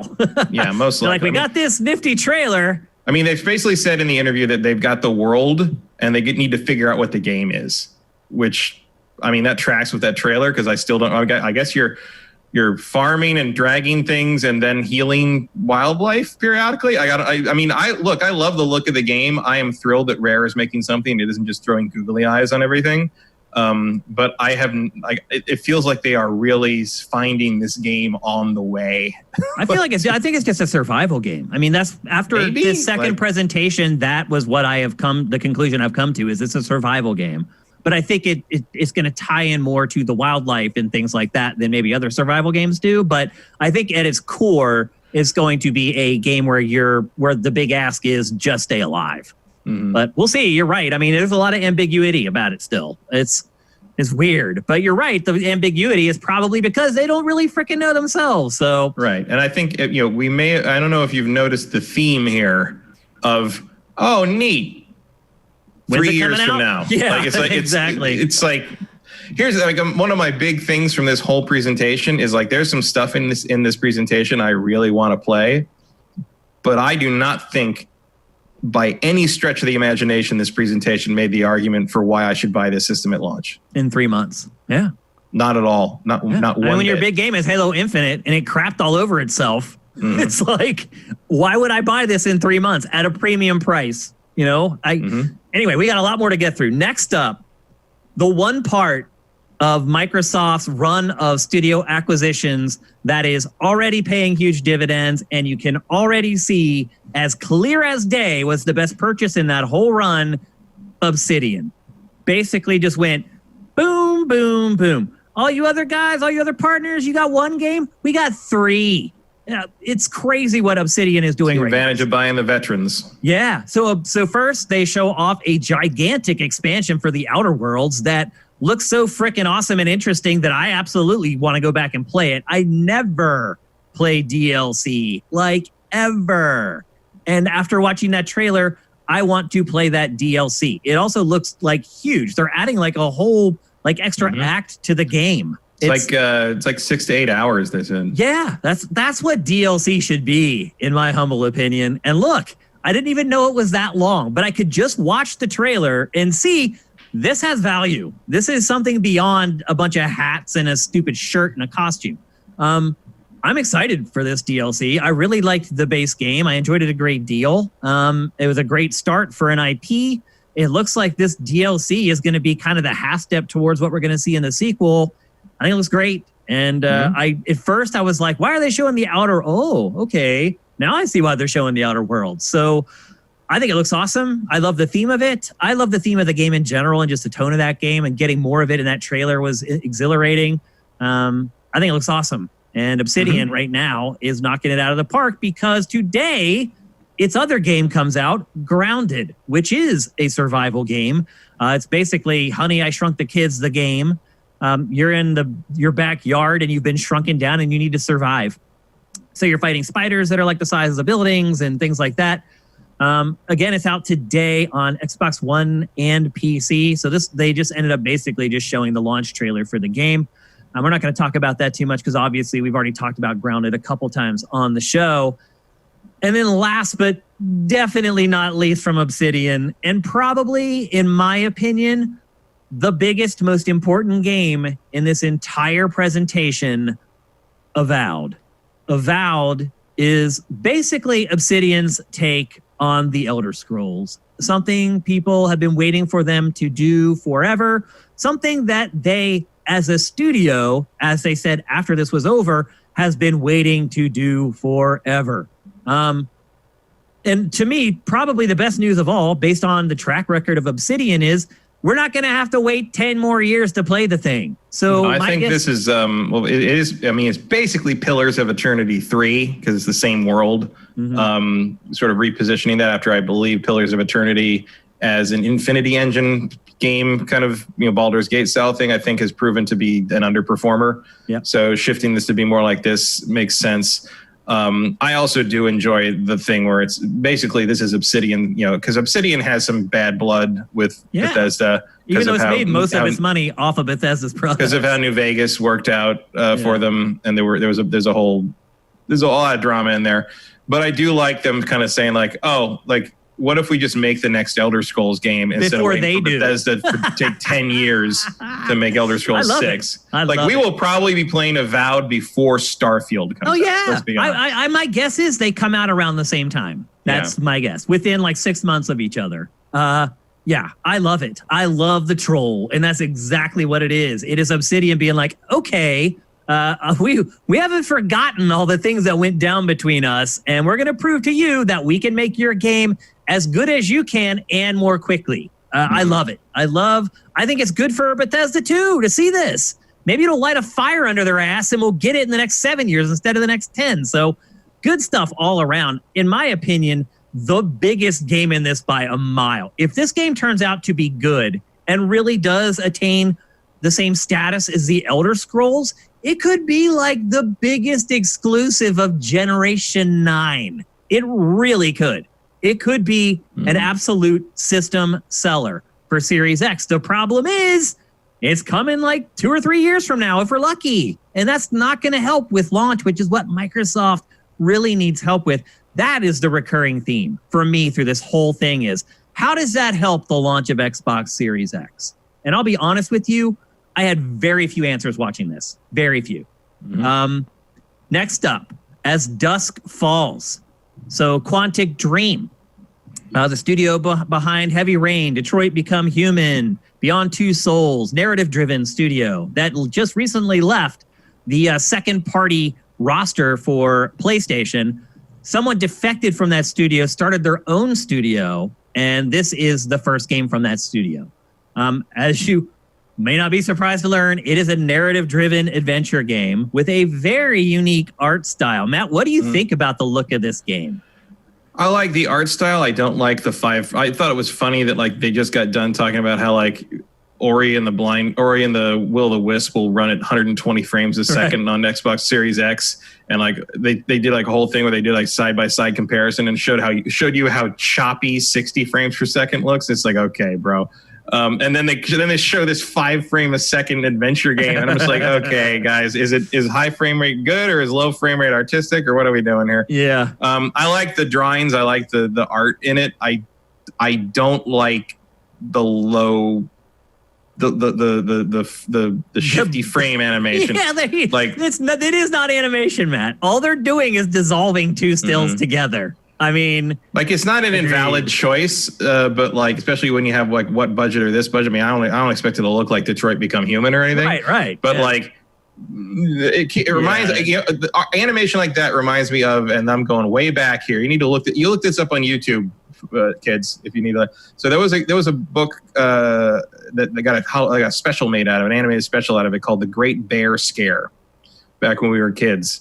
And it was a book about a reporter named Ted E. Bear, and he discovers that there's all these classic monsters in this house, and they're attacking the bear city that all the bears live in, and they have to like figure out why these monsters are doing this. So and I loved the book when I was a kid, and they made an animated special out of it. And I remember sitting down to watch the special, and it was animated like that. Like it was, and what happened apparently was they ran out of money to finish the show, and so they didn't do animation does what's called keyframes, where you do like the keyframes for each thing, and then someone does in between. So basically the good animators do the main shots, the frames, and then like basically interns or production assistants sort of thing, in betweeners do the transitional animation between those keyframes to make it smooth. They did not do any of the in-between. So the characters are literally static there, and then they just sort of like dissolve, like literally doing dissolves between this frame and this frame and this frame, and that's all they're doing. And I remember, as I was probably like 4 or 5 when and I remember being like, it was probably the first time I ever got angry at a TV show I was excited to see, because I couldn't understand what the hell I was looking at. And look that up on YouTube. It's still there. It's worse than this. I mean, it's not an artistic choice. It's we have to get this finished and put it on the air thing. But every time I see animation like this, it reminds me of that. And so I have an irrational prejudice against this kind of animation. I am very interested in this. I don't think it's irrational at all. No? It's the cheapest, like, easiest way to animate something. I mean, like, I am interested in the story of this. Like, the story and the acting seemed really solid from what I could glean. And I like the art. It's just when it moves. That's the problem. And I super support anyone who breaks away from David Cage and that terrible, terrible company and their shitty games. Yep. So, like, thumbs up. Awesome. Get out of there. Make your own thing. Tell your own story. Do that. I just don't. I'm going to play it, but I'm maybe going to look away from the screen more often than I should, because I can't deal with that animation style. I agree. I will say, for the animation style, it at first it wasn't as jarring, but then as it keeps going, it becomes a lot more annoying. You're right. The longer it went on, the more I was like, really? Like, oh, okay. I was like, interesting. And then I was like, oh, I don't like this, when she's walking to the door. And I was like, oh, I don't think I can get through this. Like, I'd almost rather have it be like the classic JRPG, like picture of the character with a text box under it. No, I agree. Me too. I'd rather have it that way. Totally. Next up, to me, the biggest disappointment from the entire thing was Hellblade 2, because they didn't show anything. It's almost like they should have taken the trailer from the Game Awards and put it here instead. what the hell? Like this game, I mean, what are we going to play at launch of Xbox Series X? Well, Hellblade 2 was never launch. Yeah, but still, I mean, I'm not talking about like day one. I'm talking about like the launch window, like the first 4 months. Like, what do you play? Halo multiplayer, I guess. You're going to have to hold you over. Well, that's the whole thing. It's like why Halo Infinite had to be so good, huge coming out of it, and it just wasn't. Like I just can't imagine not showing anything in Hellblade. Like this, the rest of this, if Halo Infinite had come out swinging and been amazing and be like, oh, wow, I can't believe it, Halo's back. Oh, wow, look, I can't wait to get my hands on that. All this stuff that's years out, we would have been like, yeah, it's years out, but we got Halo coming. Will last me for 8 months. But yeah, exactly. You know, there's no excuse now. There's no scapegoat anymore. Well, this also was the thing to pair up with the announcement of the console. How do you not? All you can announce that it's in Iceland? Like, what are you doing? Like, yeah, you show something. Give me another CG trailer. I'm a sucker. I'll take it. Because it's obvious now that first trailer was just a CG trailer. Well, no, that first trailer is Unreal 5. I mean, it's running an engine, but if the game was at that point when they made that trailer, they would have another trailer for Game Showcase, which they didn't. Like that the game being at a point or not a point isn't relevant to making a cutscene. Like they can do that in engine, and it's not that taxing on what they're trying to make. Honestly, they would have been more successful bringing this trailer that they did at the Game Awards to the showcase and just show off the console only. I think that would have been a better response. I mean, I expected a developer walkthrough. Call me crazy. I expected to see the first gameplay of Hellblade 2. They showed us the trailer with in-engine footage. The next step is to show us the game actually operating. Well, we didn't really see any gameplay in this except for Halo. Nope, we sure didn't, Matt. And again, to my point of what are you going to be playing in the first, like in the launch window? Assassin's Creed, apparently. Yeah, third-party stuff, I guess. Next up, Psychonauts 2. Looking good. Looking great. Looking real good. Not this year. No. How is that not coming this year? I don't know. My fantasy team looks like a Shane fantasy team this year. The roles have been reversed, Kyle. Yeah, I don't know what's going on. Why isn't Psychonauts 2 done? But I'll say this. It looks freaking awesome. One of the best looking games in this. I'll say that. Mm-hmm. I love it. And I cut this out for the B-roll for obvious reasons. But I love how at the end of the trailer, there's just like a 20-second piece where the character just stands still and you're just looking at the expanse and there's all these trees that are made out of like eyeballs and the eyeballs are just, and they just let it run for like 20 seconds. Like brilliant. Only Double Fine would do that. But again, I did cut it out of the B-roll, but it's shaping up. It looks really, really awesome. Just as creative as the first game. Every time I see a new piece of it, I'm like, oh, they still got it. It is a 3D platformer, so I think its appeal is limited. It's not going to be like a 6-7 million seller. Hell, I think they'd be happy with 1 million after the way the first game sold. So, but it's rounding into form. I don't know what's taking so long, but it's rounding into shape is the best I guess I could say. I almost thought it was Brutal Legend too because Jack Black showed up. Well, they're bros. Like he literally just hangs out there at Double Fine. He's friends with all of them. He's really good friends with the people who've been running the studio for a long time. Yeah, going back to what Brutal Legend, I think. Yeah, and they're like best bros. He's there all the time. Also, I mean, Jack Black. I don't know if you guys have noticed, and I mentioned this in a prior episode. He's turning into like a games journalist. Like I'm not even exaggerating because he is friends with all these people. He's getting access to stuff that nobody else gets, like the Tony Hawk stuff. He was there a week before that was ever announced, hanging out with Tony, playing the game. Like, it's interesting. As long as you have reach, they're like, you can figure out the rest of it. It's just video games. So he's been getting like all these big scoops. So it doesn't surprise me at all that he was there in the trailer. And again, because he and Tim are such good friends, it just makes sense. But I don't know. I'm pretty excited about that game. Looking across all this stuff, I probably put it in my top 3 or 4 of all the stuff that was shown in this. That's where we're at, unfortunately. And then after that, they showed Destiny 2 for Xbox Series X, which actually looked really good. I'll say that. Like their engine scaling pretty well to the new console, so that was pretty impressive. And then they made an announcement and said, okay, everything that we show from this point forward at the very least is a timed console exclusive for Xbox Series X. And then from there, it's really got complicated. After this ended, it was a mad scramble among the press to figure out all the rest of these games, exactly what it means, how long they're exclusive on Xbox, when they're coming to PlayStation, if they're on PC and Xbox. It became very confusing. But they started out with Stalker 2.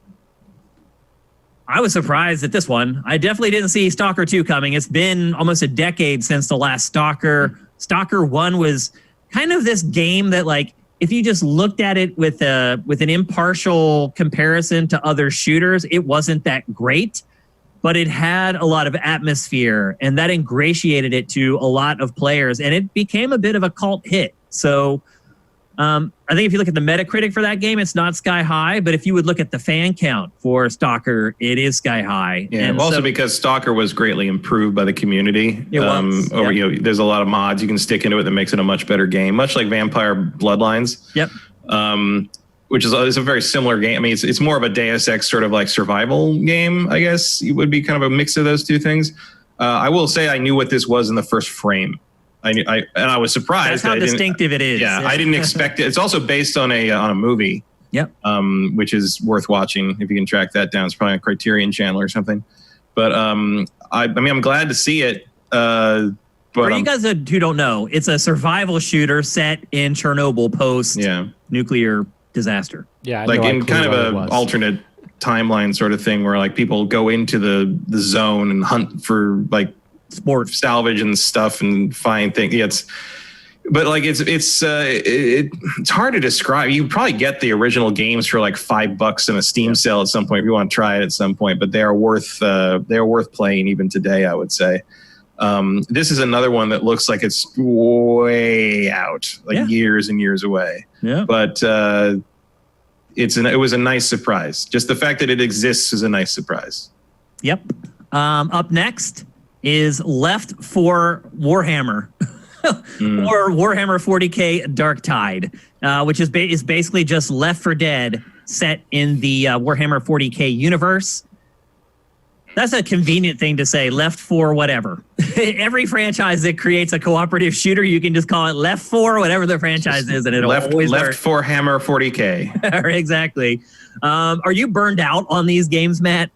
Well, no, because I haven't played one since Left 4 Dead 2. Oh, you didn't play like World War Z or any of the other ones? No, and I will not play this. So I got no interest. I have no interest in this stuff. I do enjoy this genre. I enjoyed it a lot. I just don't have the people to play it with, and I have no interest in like locking my schedule down to play it regularly with people. I just don't. It's Mitch, not, did you get into doesn't Left fit 4 my Dead? life anymore. Yeah. Yeah, Mitch, did you get into Left 4 Dead at all? No, I really enjoyed Left 4 Dead. I have no interest in this. Honestly, they probably would have got more reaction from me if they did a Left 4 Dead 3. Okay. That would have stole a bunch of headlines. Well, Valve, currently my theory is that Valve cannot make a game that has a 3 in it or their deal with the devil is broken. Oh, yeah, true. And it does appear that way. They never get to the third one. They can't get to the third one. I mean, they're literally making another Left 4 Dead, but they're calling it like whatever, like Blood for something. Yeah. Like they can't make a 3. I don't know what it is. I don't know what it is. Back for Blood, I think is what it was. Back for Blood. That sounds right. Next up, and we're not even going to show this via B-roll, but Tetris Effect Connected was announced. It's Tetris Effect with like a bunch of connectivity stuff included. You can like combine like all the boards together into one board, which looks crazy. But a very small announcement. I'm surprised they even included it in this presentation, to be perfectly honest with you. Next up, the Gunk. And this game impressed the crap out of me probably in my top 3 from this show as far as interest is concerned. It's like as if Luigi's Mansion went to space. It's like a free-flowing, more open Luigi's Mansion type game. You're on an alien planet that's been overrun by gunk, and you have this little device that you carry around that cleans it up. There's more to it than that, and it appears to be a lot more to it than what Luigi's Mansion has, in addition to that sort of part of the gameplay. So I think the game looks awesome. I love the art style.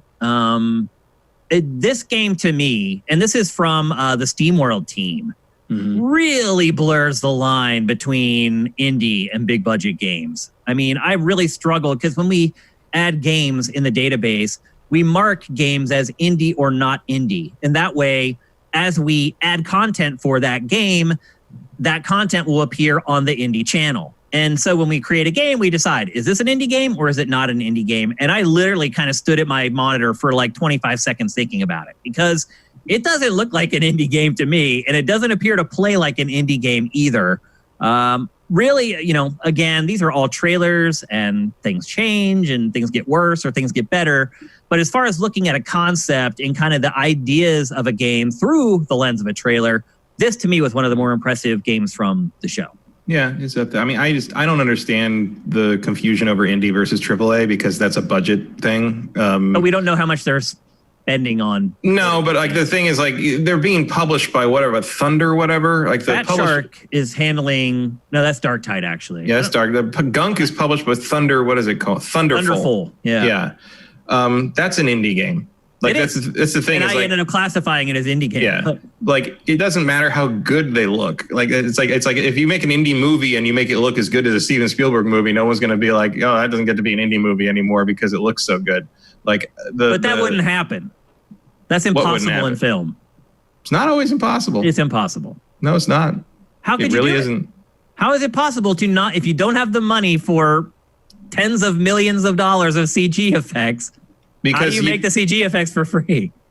You don't make them for free. You make them at home, and also you choose your battles. Like it doesn't have to be Jurassic Park. You could make Schindler's List. Right. But my point is that these guys, particularly with this game, they're not aiming at Schindler's List. I mean, I think this game aims just as high as any other game in this presentation. I would disagree. I think visually it looks like a AAA game, but I think like gameplay wise, it looks pretty basic so far. So Mitch, explain to me the difference between AAA gameplay and indie gameplay.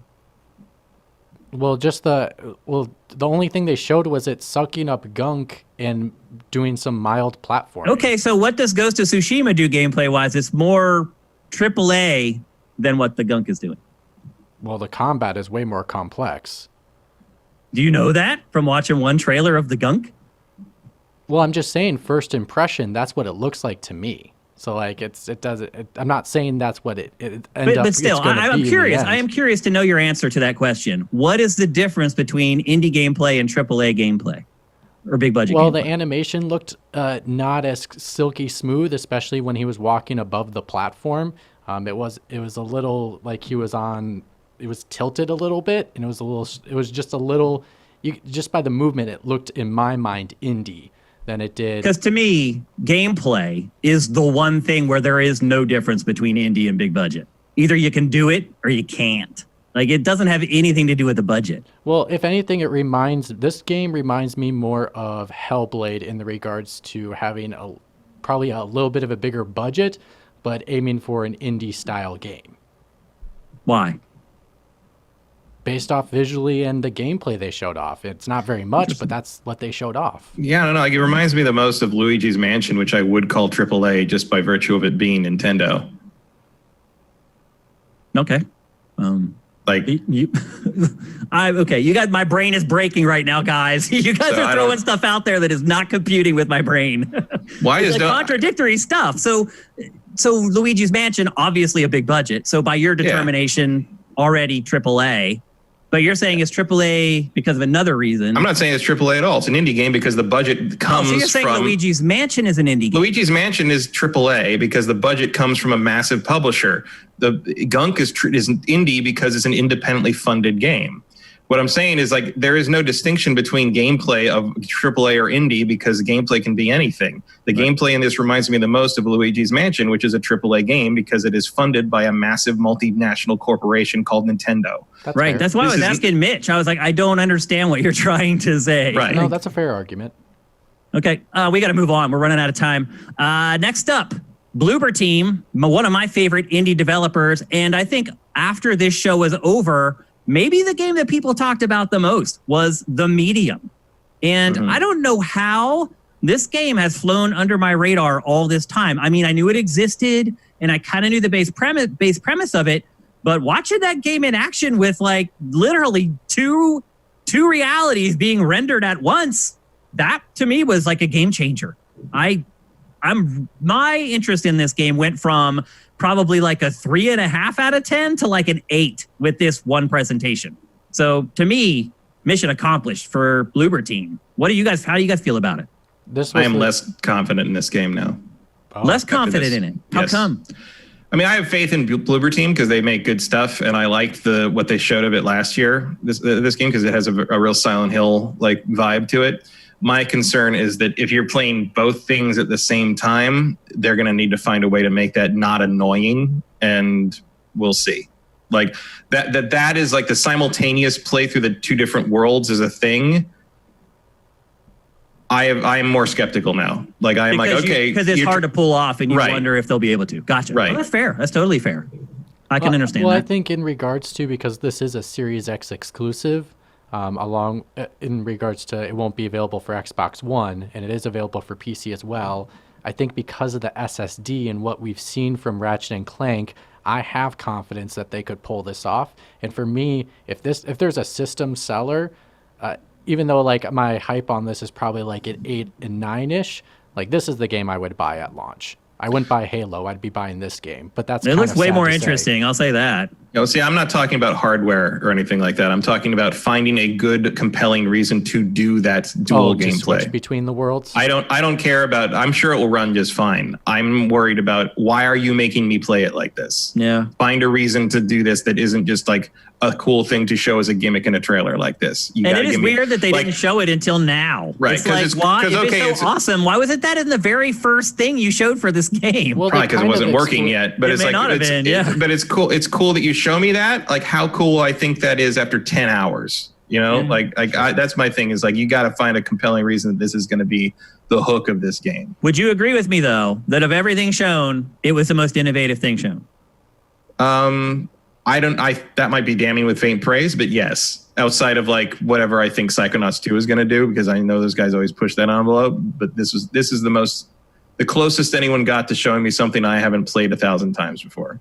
We really got to hurry. Up next, Phantasy Star Online 2, New Genesis. I'm only mentioning this because I love Phantasy Star Online. I would have cut it for time, but it looks like they're completely reworking Phantasy Star Online 2. Mm-hmm. At first, they thought it might be just an expansion, and then, like, over the next following days, Sega was like, no, it's more than that. Like, they're basically completely rebooting it. Which is funny because it only just came out in America, really. So it kind of needs it. It's an old game. Like, when it's been around for almost like 6 years, I think, in Asia. So it's about time to do that. It's interesting that they did not bother. Why isn't it just PSO3? I don't get it. I don't know. Probably because they want to keep continuity of things, and people have tons of stuff invested in this thing already who have been playing in Asia for years, and they don't want to make people start over. Also, Phantasy Star Online just had its 20th anniversary this week, so the timing for this was perfect. This is also, by the way, today. In fact, actually, about 15 minutes ago, it was to the minute, the 20th anniversary of my wife and I moving to California. On her birthday, no less. Today is her birthday. So when we made the trip out here in 2000, we got into San Francisco on July 28th on her birthday. And literally 15 minutes ago, we put in at 3:45 that day into our apartment complex. So 20 years I have lived in California and 20 years of PSO. And we still only have 2 games. So you can't really accuse Sega of milking it. That's for sure. And then finally, they showed like that there's actually going to be a single player campaign in Crossfire, which whatever. And then finally they finished it off with Fable. So since this was announced, there's been crazy rumors swirling. So there was this guy in France who literally, before this presentation, went ding, ding, ding, ding, ding, ding, ding, and listed everything that was going to happen. And because people didn't know who he was, they ignored him and blew him off. Well, as it turns out, he was right. He was not only just right about what was in the show, but he had the order of the show almost perfect.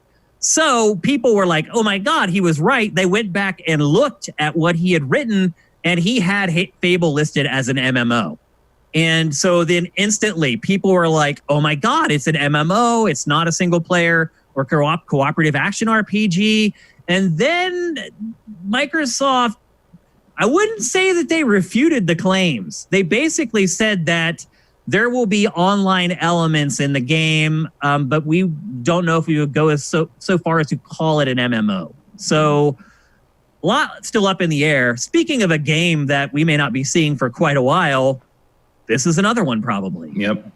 unfortunately. And I know Playground's been working on it for a couple years, but the game sounds pretty ambitious, which is good. I want it to be ambitious, but that also means that we're probably not getting it. It also seems like they're starting over, which is good because, I mean, there wasn't really anywhere to go after Fable 3. Yeah, no number on this one either. They're rebooting it. It's just called Fable right now. Just like Forza Motorsport. So, which I feel is like kind of good in the sense of there are a few series, I would say, that could benefit more from going back to square one, knowing what was done in the previous 3 games. Because Fable always felt like it was stumbling around trying to find what it was going to be in each installment, and they came close to some stuff in each one, but it's sort of like how I feel about Star Wars. Like, imagine if you knew the whole story of Star Wars now and could go back and remake all those movies. Like, how much more coherent and smooth and narratively flowing all that would be. Imagine now going back to square one with Fable, knowing all the things that have ended up in Fable over the course of 3 games, and being able to start from the design what knowing what this thing is, what it's going to be, what we need to put in, what we don't need to do, what didn't work before. Like, that's all a good idea. Hours have been wasted at the various studios that have worked on Fable games trying to still get the franchise to live up to what Peter Molyneux pitched it as way back when. They've all failed, but you're right. They have learned all those lessons. They know what works. They know what doesn't work. They should know what the new technology is going to be able to impart into the franchise. I'm excited for it, but I'm also resigned to the fact that I'm probably not playing it until at least like 2022. That'd be my guess. And that, now that we're at the end of this, is really the crux of this whole thing for me. To me, the purpose of this was, Shane, look at all these awesome games that we have coming to Xbox Series X that's going to make you want to buy one in a couple months. No, none of this did that for me at all. If anything, it's done the exact opposite. It's pushed me away from Series X. Like, if I had to choose between the two, and I don't, I'll buy both because I have to. But if I had to choose, man, my ass, if they could have pre-orders up for PS5, I would have placed it that day. Like, it's really hard for me to see any advantage of Xbox Series X now. It's like they said that it's going to be the most powerful, or at least as powerful as. There was not a single game in that presentation that was even in the same league as Ratchet and Clank. Not even in the same league. So we're not getting the output of the power through the graphics. There were very few surprises in this. Even unfortunately, Fable was a known literally 2 years ago, that Fable stuff leaked with Playground Games. I went back and looked. 2 years ago, we've known about that game. So there's nothing in this that's a surprise. Like, in the stuff that was there was like kind of cool. Like, I liked the gunk, obviously. That was a pleasant surprise. Avowed was nice, but dude, those games aren't coming for forever. I don't see how this event helped Xbox Series X in any way, shape, or form. Anyway, I don't know. I think they made a mistake separating out. I mean, I know why they did it, because the Game Pass element is there, and they don't want to have to try to clarify what's on Game Pass here and this isn't on Game Pass. Separating out the first party stuff from the third party stuff was a mistake, because both feel smaller. You know, like you could have used some Assassin's Creed in here. You could have used some Watch Dogs Legion in here. You could have even used, and this was in the pre-show that Keeley did. He showed that first the new Yuji Naka game. You see that? Like, we didn't even talk about that. Even something that goofy, which seemed just like Knights again, really. Knights meets Kid Chameleon and Billy Hatcher, which is not a positive thing. That's not a trio that you want to aspire towards. But like, at least that's something different, and it feels like something that's not, you know. It felt like Microsoft has always had in the last several years, the last whole generation, is just like the same thing remixed over and over again. Because isn't that just the new Jinx? Kinda, yeah. This new Blinks the Time Sweeper. Back. I mean, seriously, they'd always have that token Japanese game, and there you have it. There's Naka's new game. I mean, I'm probably gonna get both of them. Just because, that's how we are. Really, yeah. But if I were a more casual consumer that was just like, that I was planning to get both, but frankly, if I had no obligation to play the new system and report back on it in some kind of media situation, Xbox Series X for me would just be like, well, call me when Fable's ready. Yeah. Like, I mean, I don't know what else Halo. to tell you. I'm gonna enjoy it. I'm sure. But I don't. But I feel like I'd be fine playing Halo on my PC or my Xbox One. That's literally what I was gonna say. Is like it's basically unfortunately, Microsoft is trying to show off their new console with their hand tied behind their back because they have Game Pass. And like literally, they just want to keep showing off Game Pass to get you into it. And they hindered themselves because they wanted a game showcase that had all Game Pass games. Well, when you they had trouble even differentiating that. Yeah, it wasn't clear. That's why I did not take the Game Pass thing away from this at all. Like because it was just also confused. All the messaging about, is this game an exclusive? What stupid little term are we going to use to describe this game so that when it's not an exclusive, people won't come back and yell at us for it? Like the whole thing was just convoluted. There wasn't a clear message. I did not get the Game Pass message. Maybe I've already got it already. I don't think it's a message so much as it's like all the stuff they showed had Game Pass. And I thought on my own, outside of whatever messaging they were pushing, was like, that's really crazy that all those games are going to be available day one if you're subscribed from to Game Pass. And I didn't really see a lot of pushing from them to try to make me realize that. It was just something I thought of like 15 minutes later. I saw a lot of people in the chat being like, yeah, it was all about Game Pass. And I'm like, I didn't really get that. I mean, the marketing push isn't about it, but that is the takeaway if you think about it for 10 minutes later. Yeah. Like, oh, that's all going to be on Game Pass. That's pretty cool. But I don't think they pushed that to the degree that you could call it what they wanted, what they made the thrust of the, like they didn't have a story arc for this presentation. Yeah, really but didn't. I think it hinders them because they're pushing, they in this regard, they pushed Game Pass. Mm-hmm. You can use Game Pass on your PC. You can use Game Pass on your Xbox One. Basically, they just shoved in your face to say, you don't need a Series X. Stick with Xbox One. I mean, they even, like, once those trailers came out, that giant sticker of optimized for Series X takes up 1/8 of the thumbnail and takes up 1/8 of the case. Like they're throwing right now. They're only they have to make it obvious. The only thing they can do right now is to talk about how they're optimized for Series X, or that it's going to be smart delivery. Like that's the only thing they have going for them right now because they don't have the games. And I think base level, if a normal person just looks at the PlayStation 5 games, the trailers, the gameplay that was released, and then just looks at the Xbox Series X games, the trailers, the gameplay that was released, it's going to be really hard for someone to decide to buy an Xbox Series X. It just is. And we had our survey to say consoles exclusives about matter. games. Yeah, I mean, more than anything, they matter. Yeah. And right now, it doesn't show that. It could be bad for Microsoft at the launch, because the other part of it too is when all these great games come out, and there are some great games in there that I'm legitimately really excited to play. They come out in like 2 or 3 years, that console may be $100 cheaper, $150 cheaper, and don't think people don't remember that. Like, or at least include a game or two with it. Yeah, I mean, don't think people don't remember that, they discounted the Xbox One pretty quickly and started packing in games with that. People remember that stuff, and when it comes back around again, they're like, I can only buy one of these.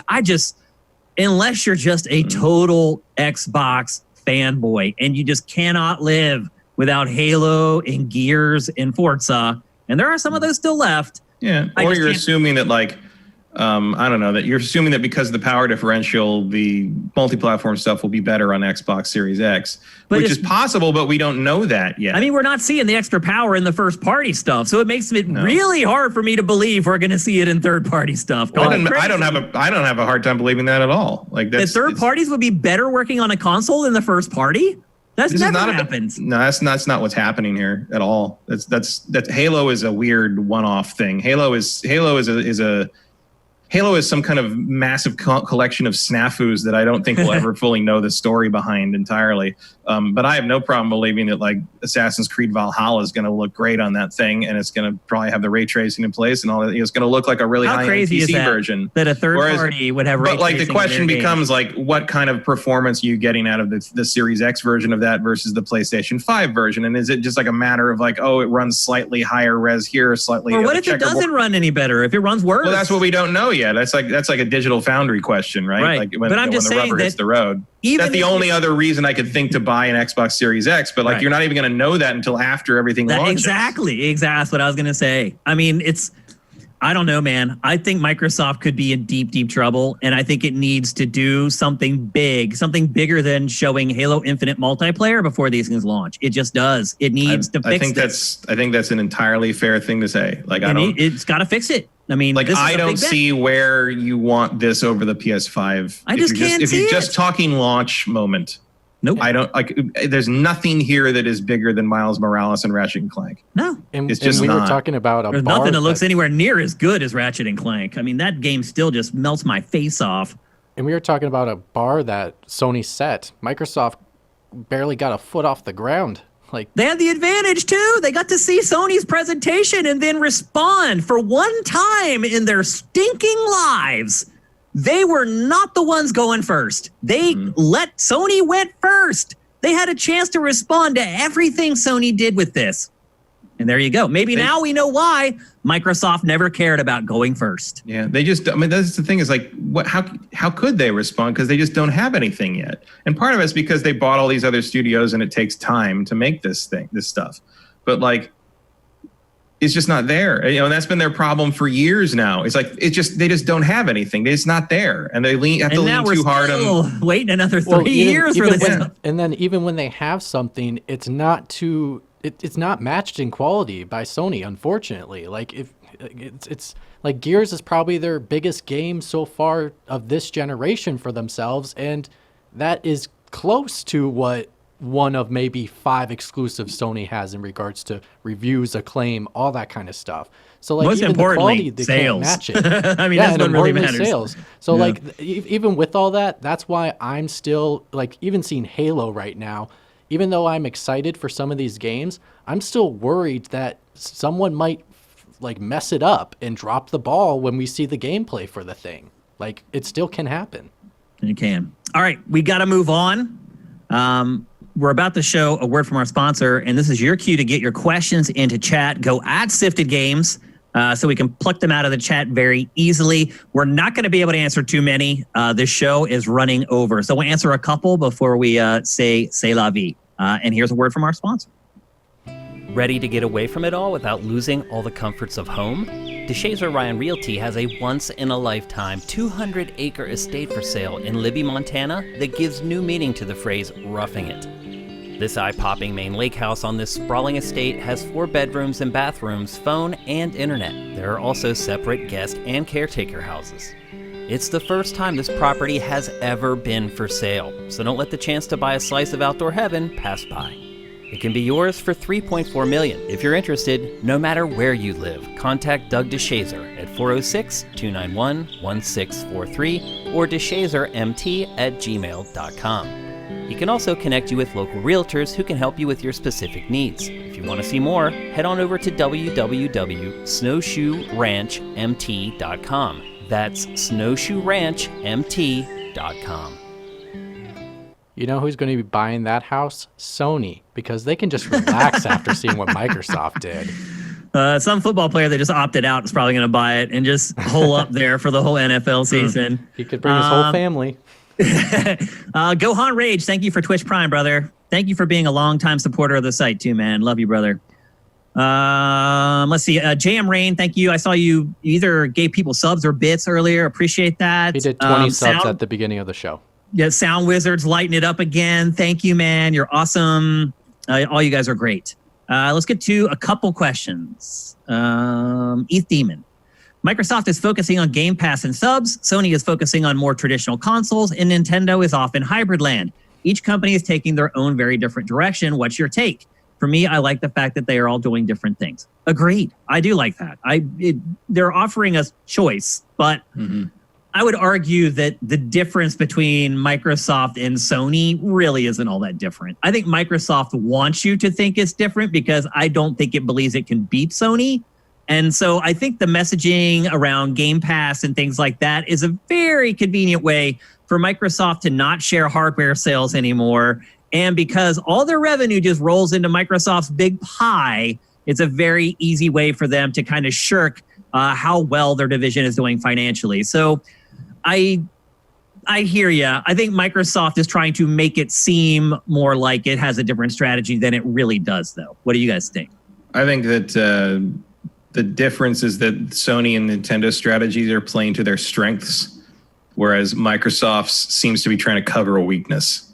And to the point that like I happily shell out full price for Sony's exclusives whenever they come along, whereas with Microsoft's, the Game Pass thing is good to me because a lot of times I look at whatever their new exclusive Xbox thing coming out is, and I think, well, I would never pay $60 for that, but I'll download it since I already subscribed to this thing. Yep, but as a part of a $10 a month, I'm cool with it. Right. I agree with you 100%. What about you, Mitch? I was going to say something for Microsoft. I think this is something that's been a problem with them throughout many years so far, is that they prefer quantity over quality. And I think that's a huge issue for them. So Game Pass is a way to say they have a bunch of games for you, but the quality just doesn't match against something like a Mario or a Last of Us Part 2.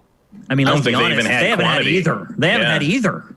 Like, they've had nothing. Like, They're finally getting to the point where they have some quantity, but for a long time, it was literally 3 games over and over.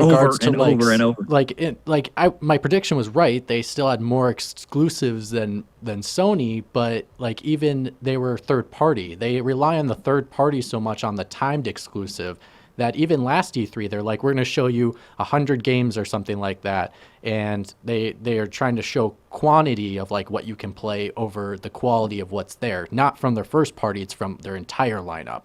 Kind of please forget that you can also play this on every other platform. Exactly. Or in like 2 months, your you brain can play on it on pause. another platform.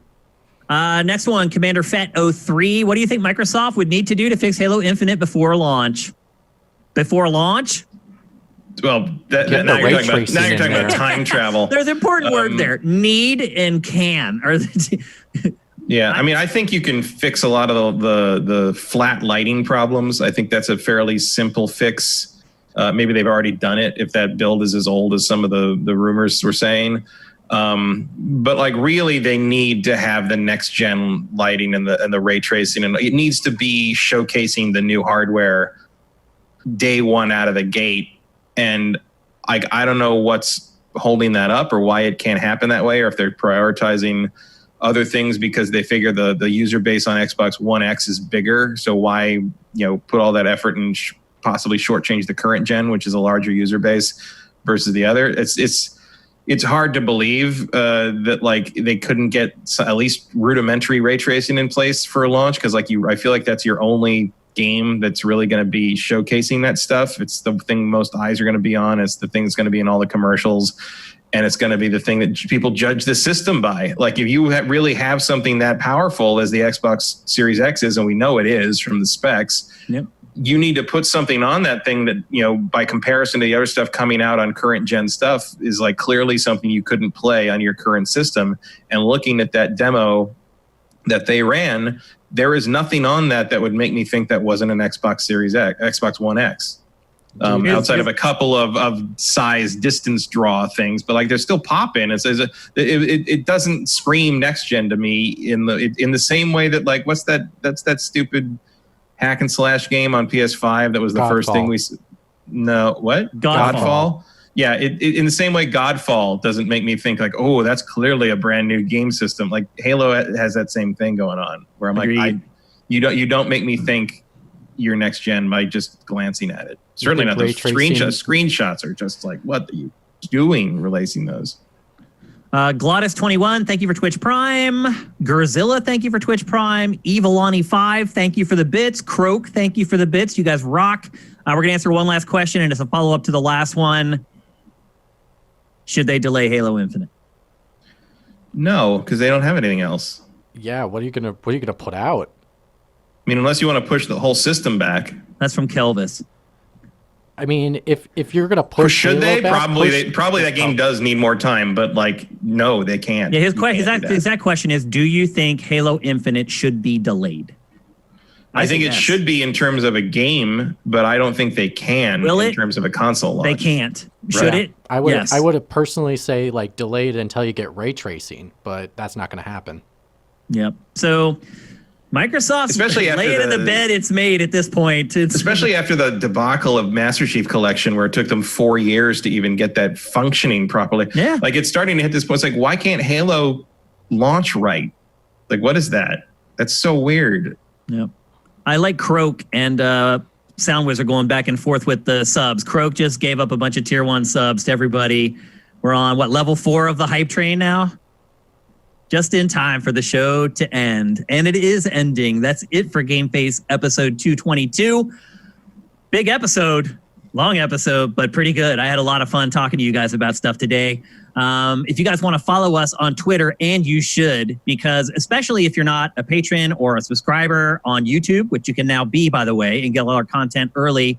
If you're consuming all our content free here on Twitch or on YouTube, follow us on Twitter at Sifted Games, because we announce everything. When we're going live, when stuff is going up on our YouTube channel. You want to stay in the loop, that's the best way to do it. You can find me on Twitter at Dinfire, like Zelda. You can find Matt at MKyle, and Kyle is spelled Keil. And you can find Mitch at Mitch Secor. And on behalf of my bros, hope you guys have a great week. We'll see you next Tuesday right here on Twitch. GameFace is up and out.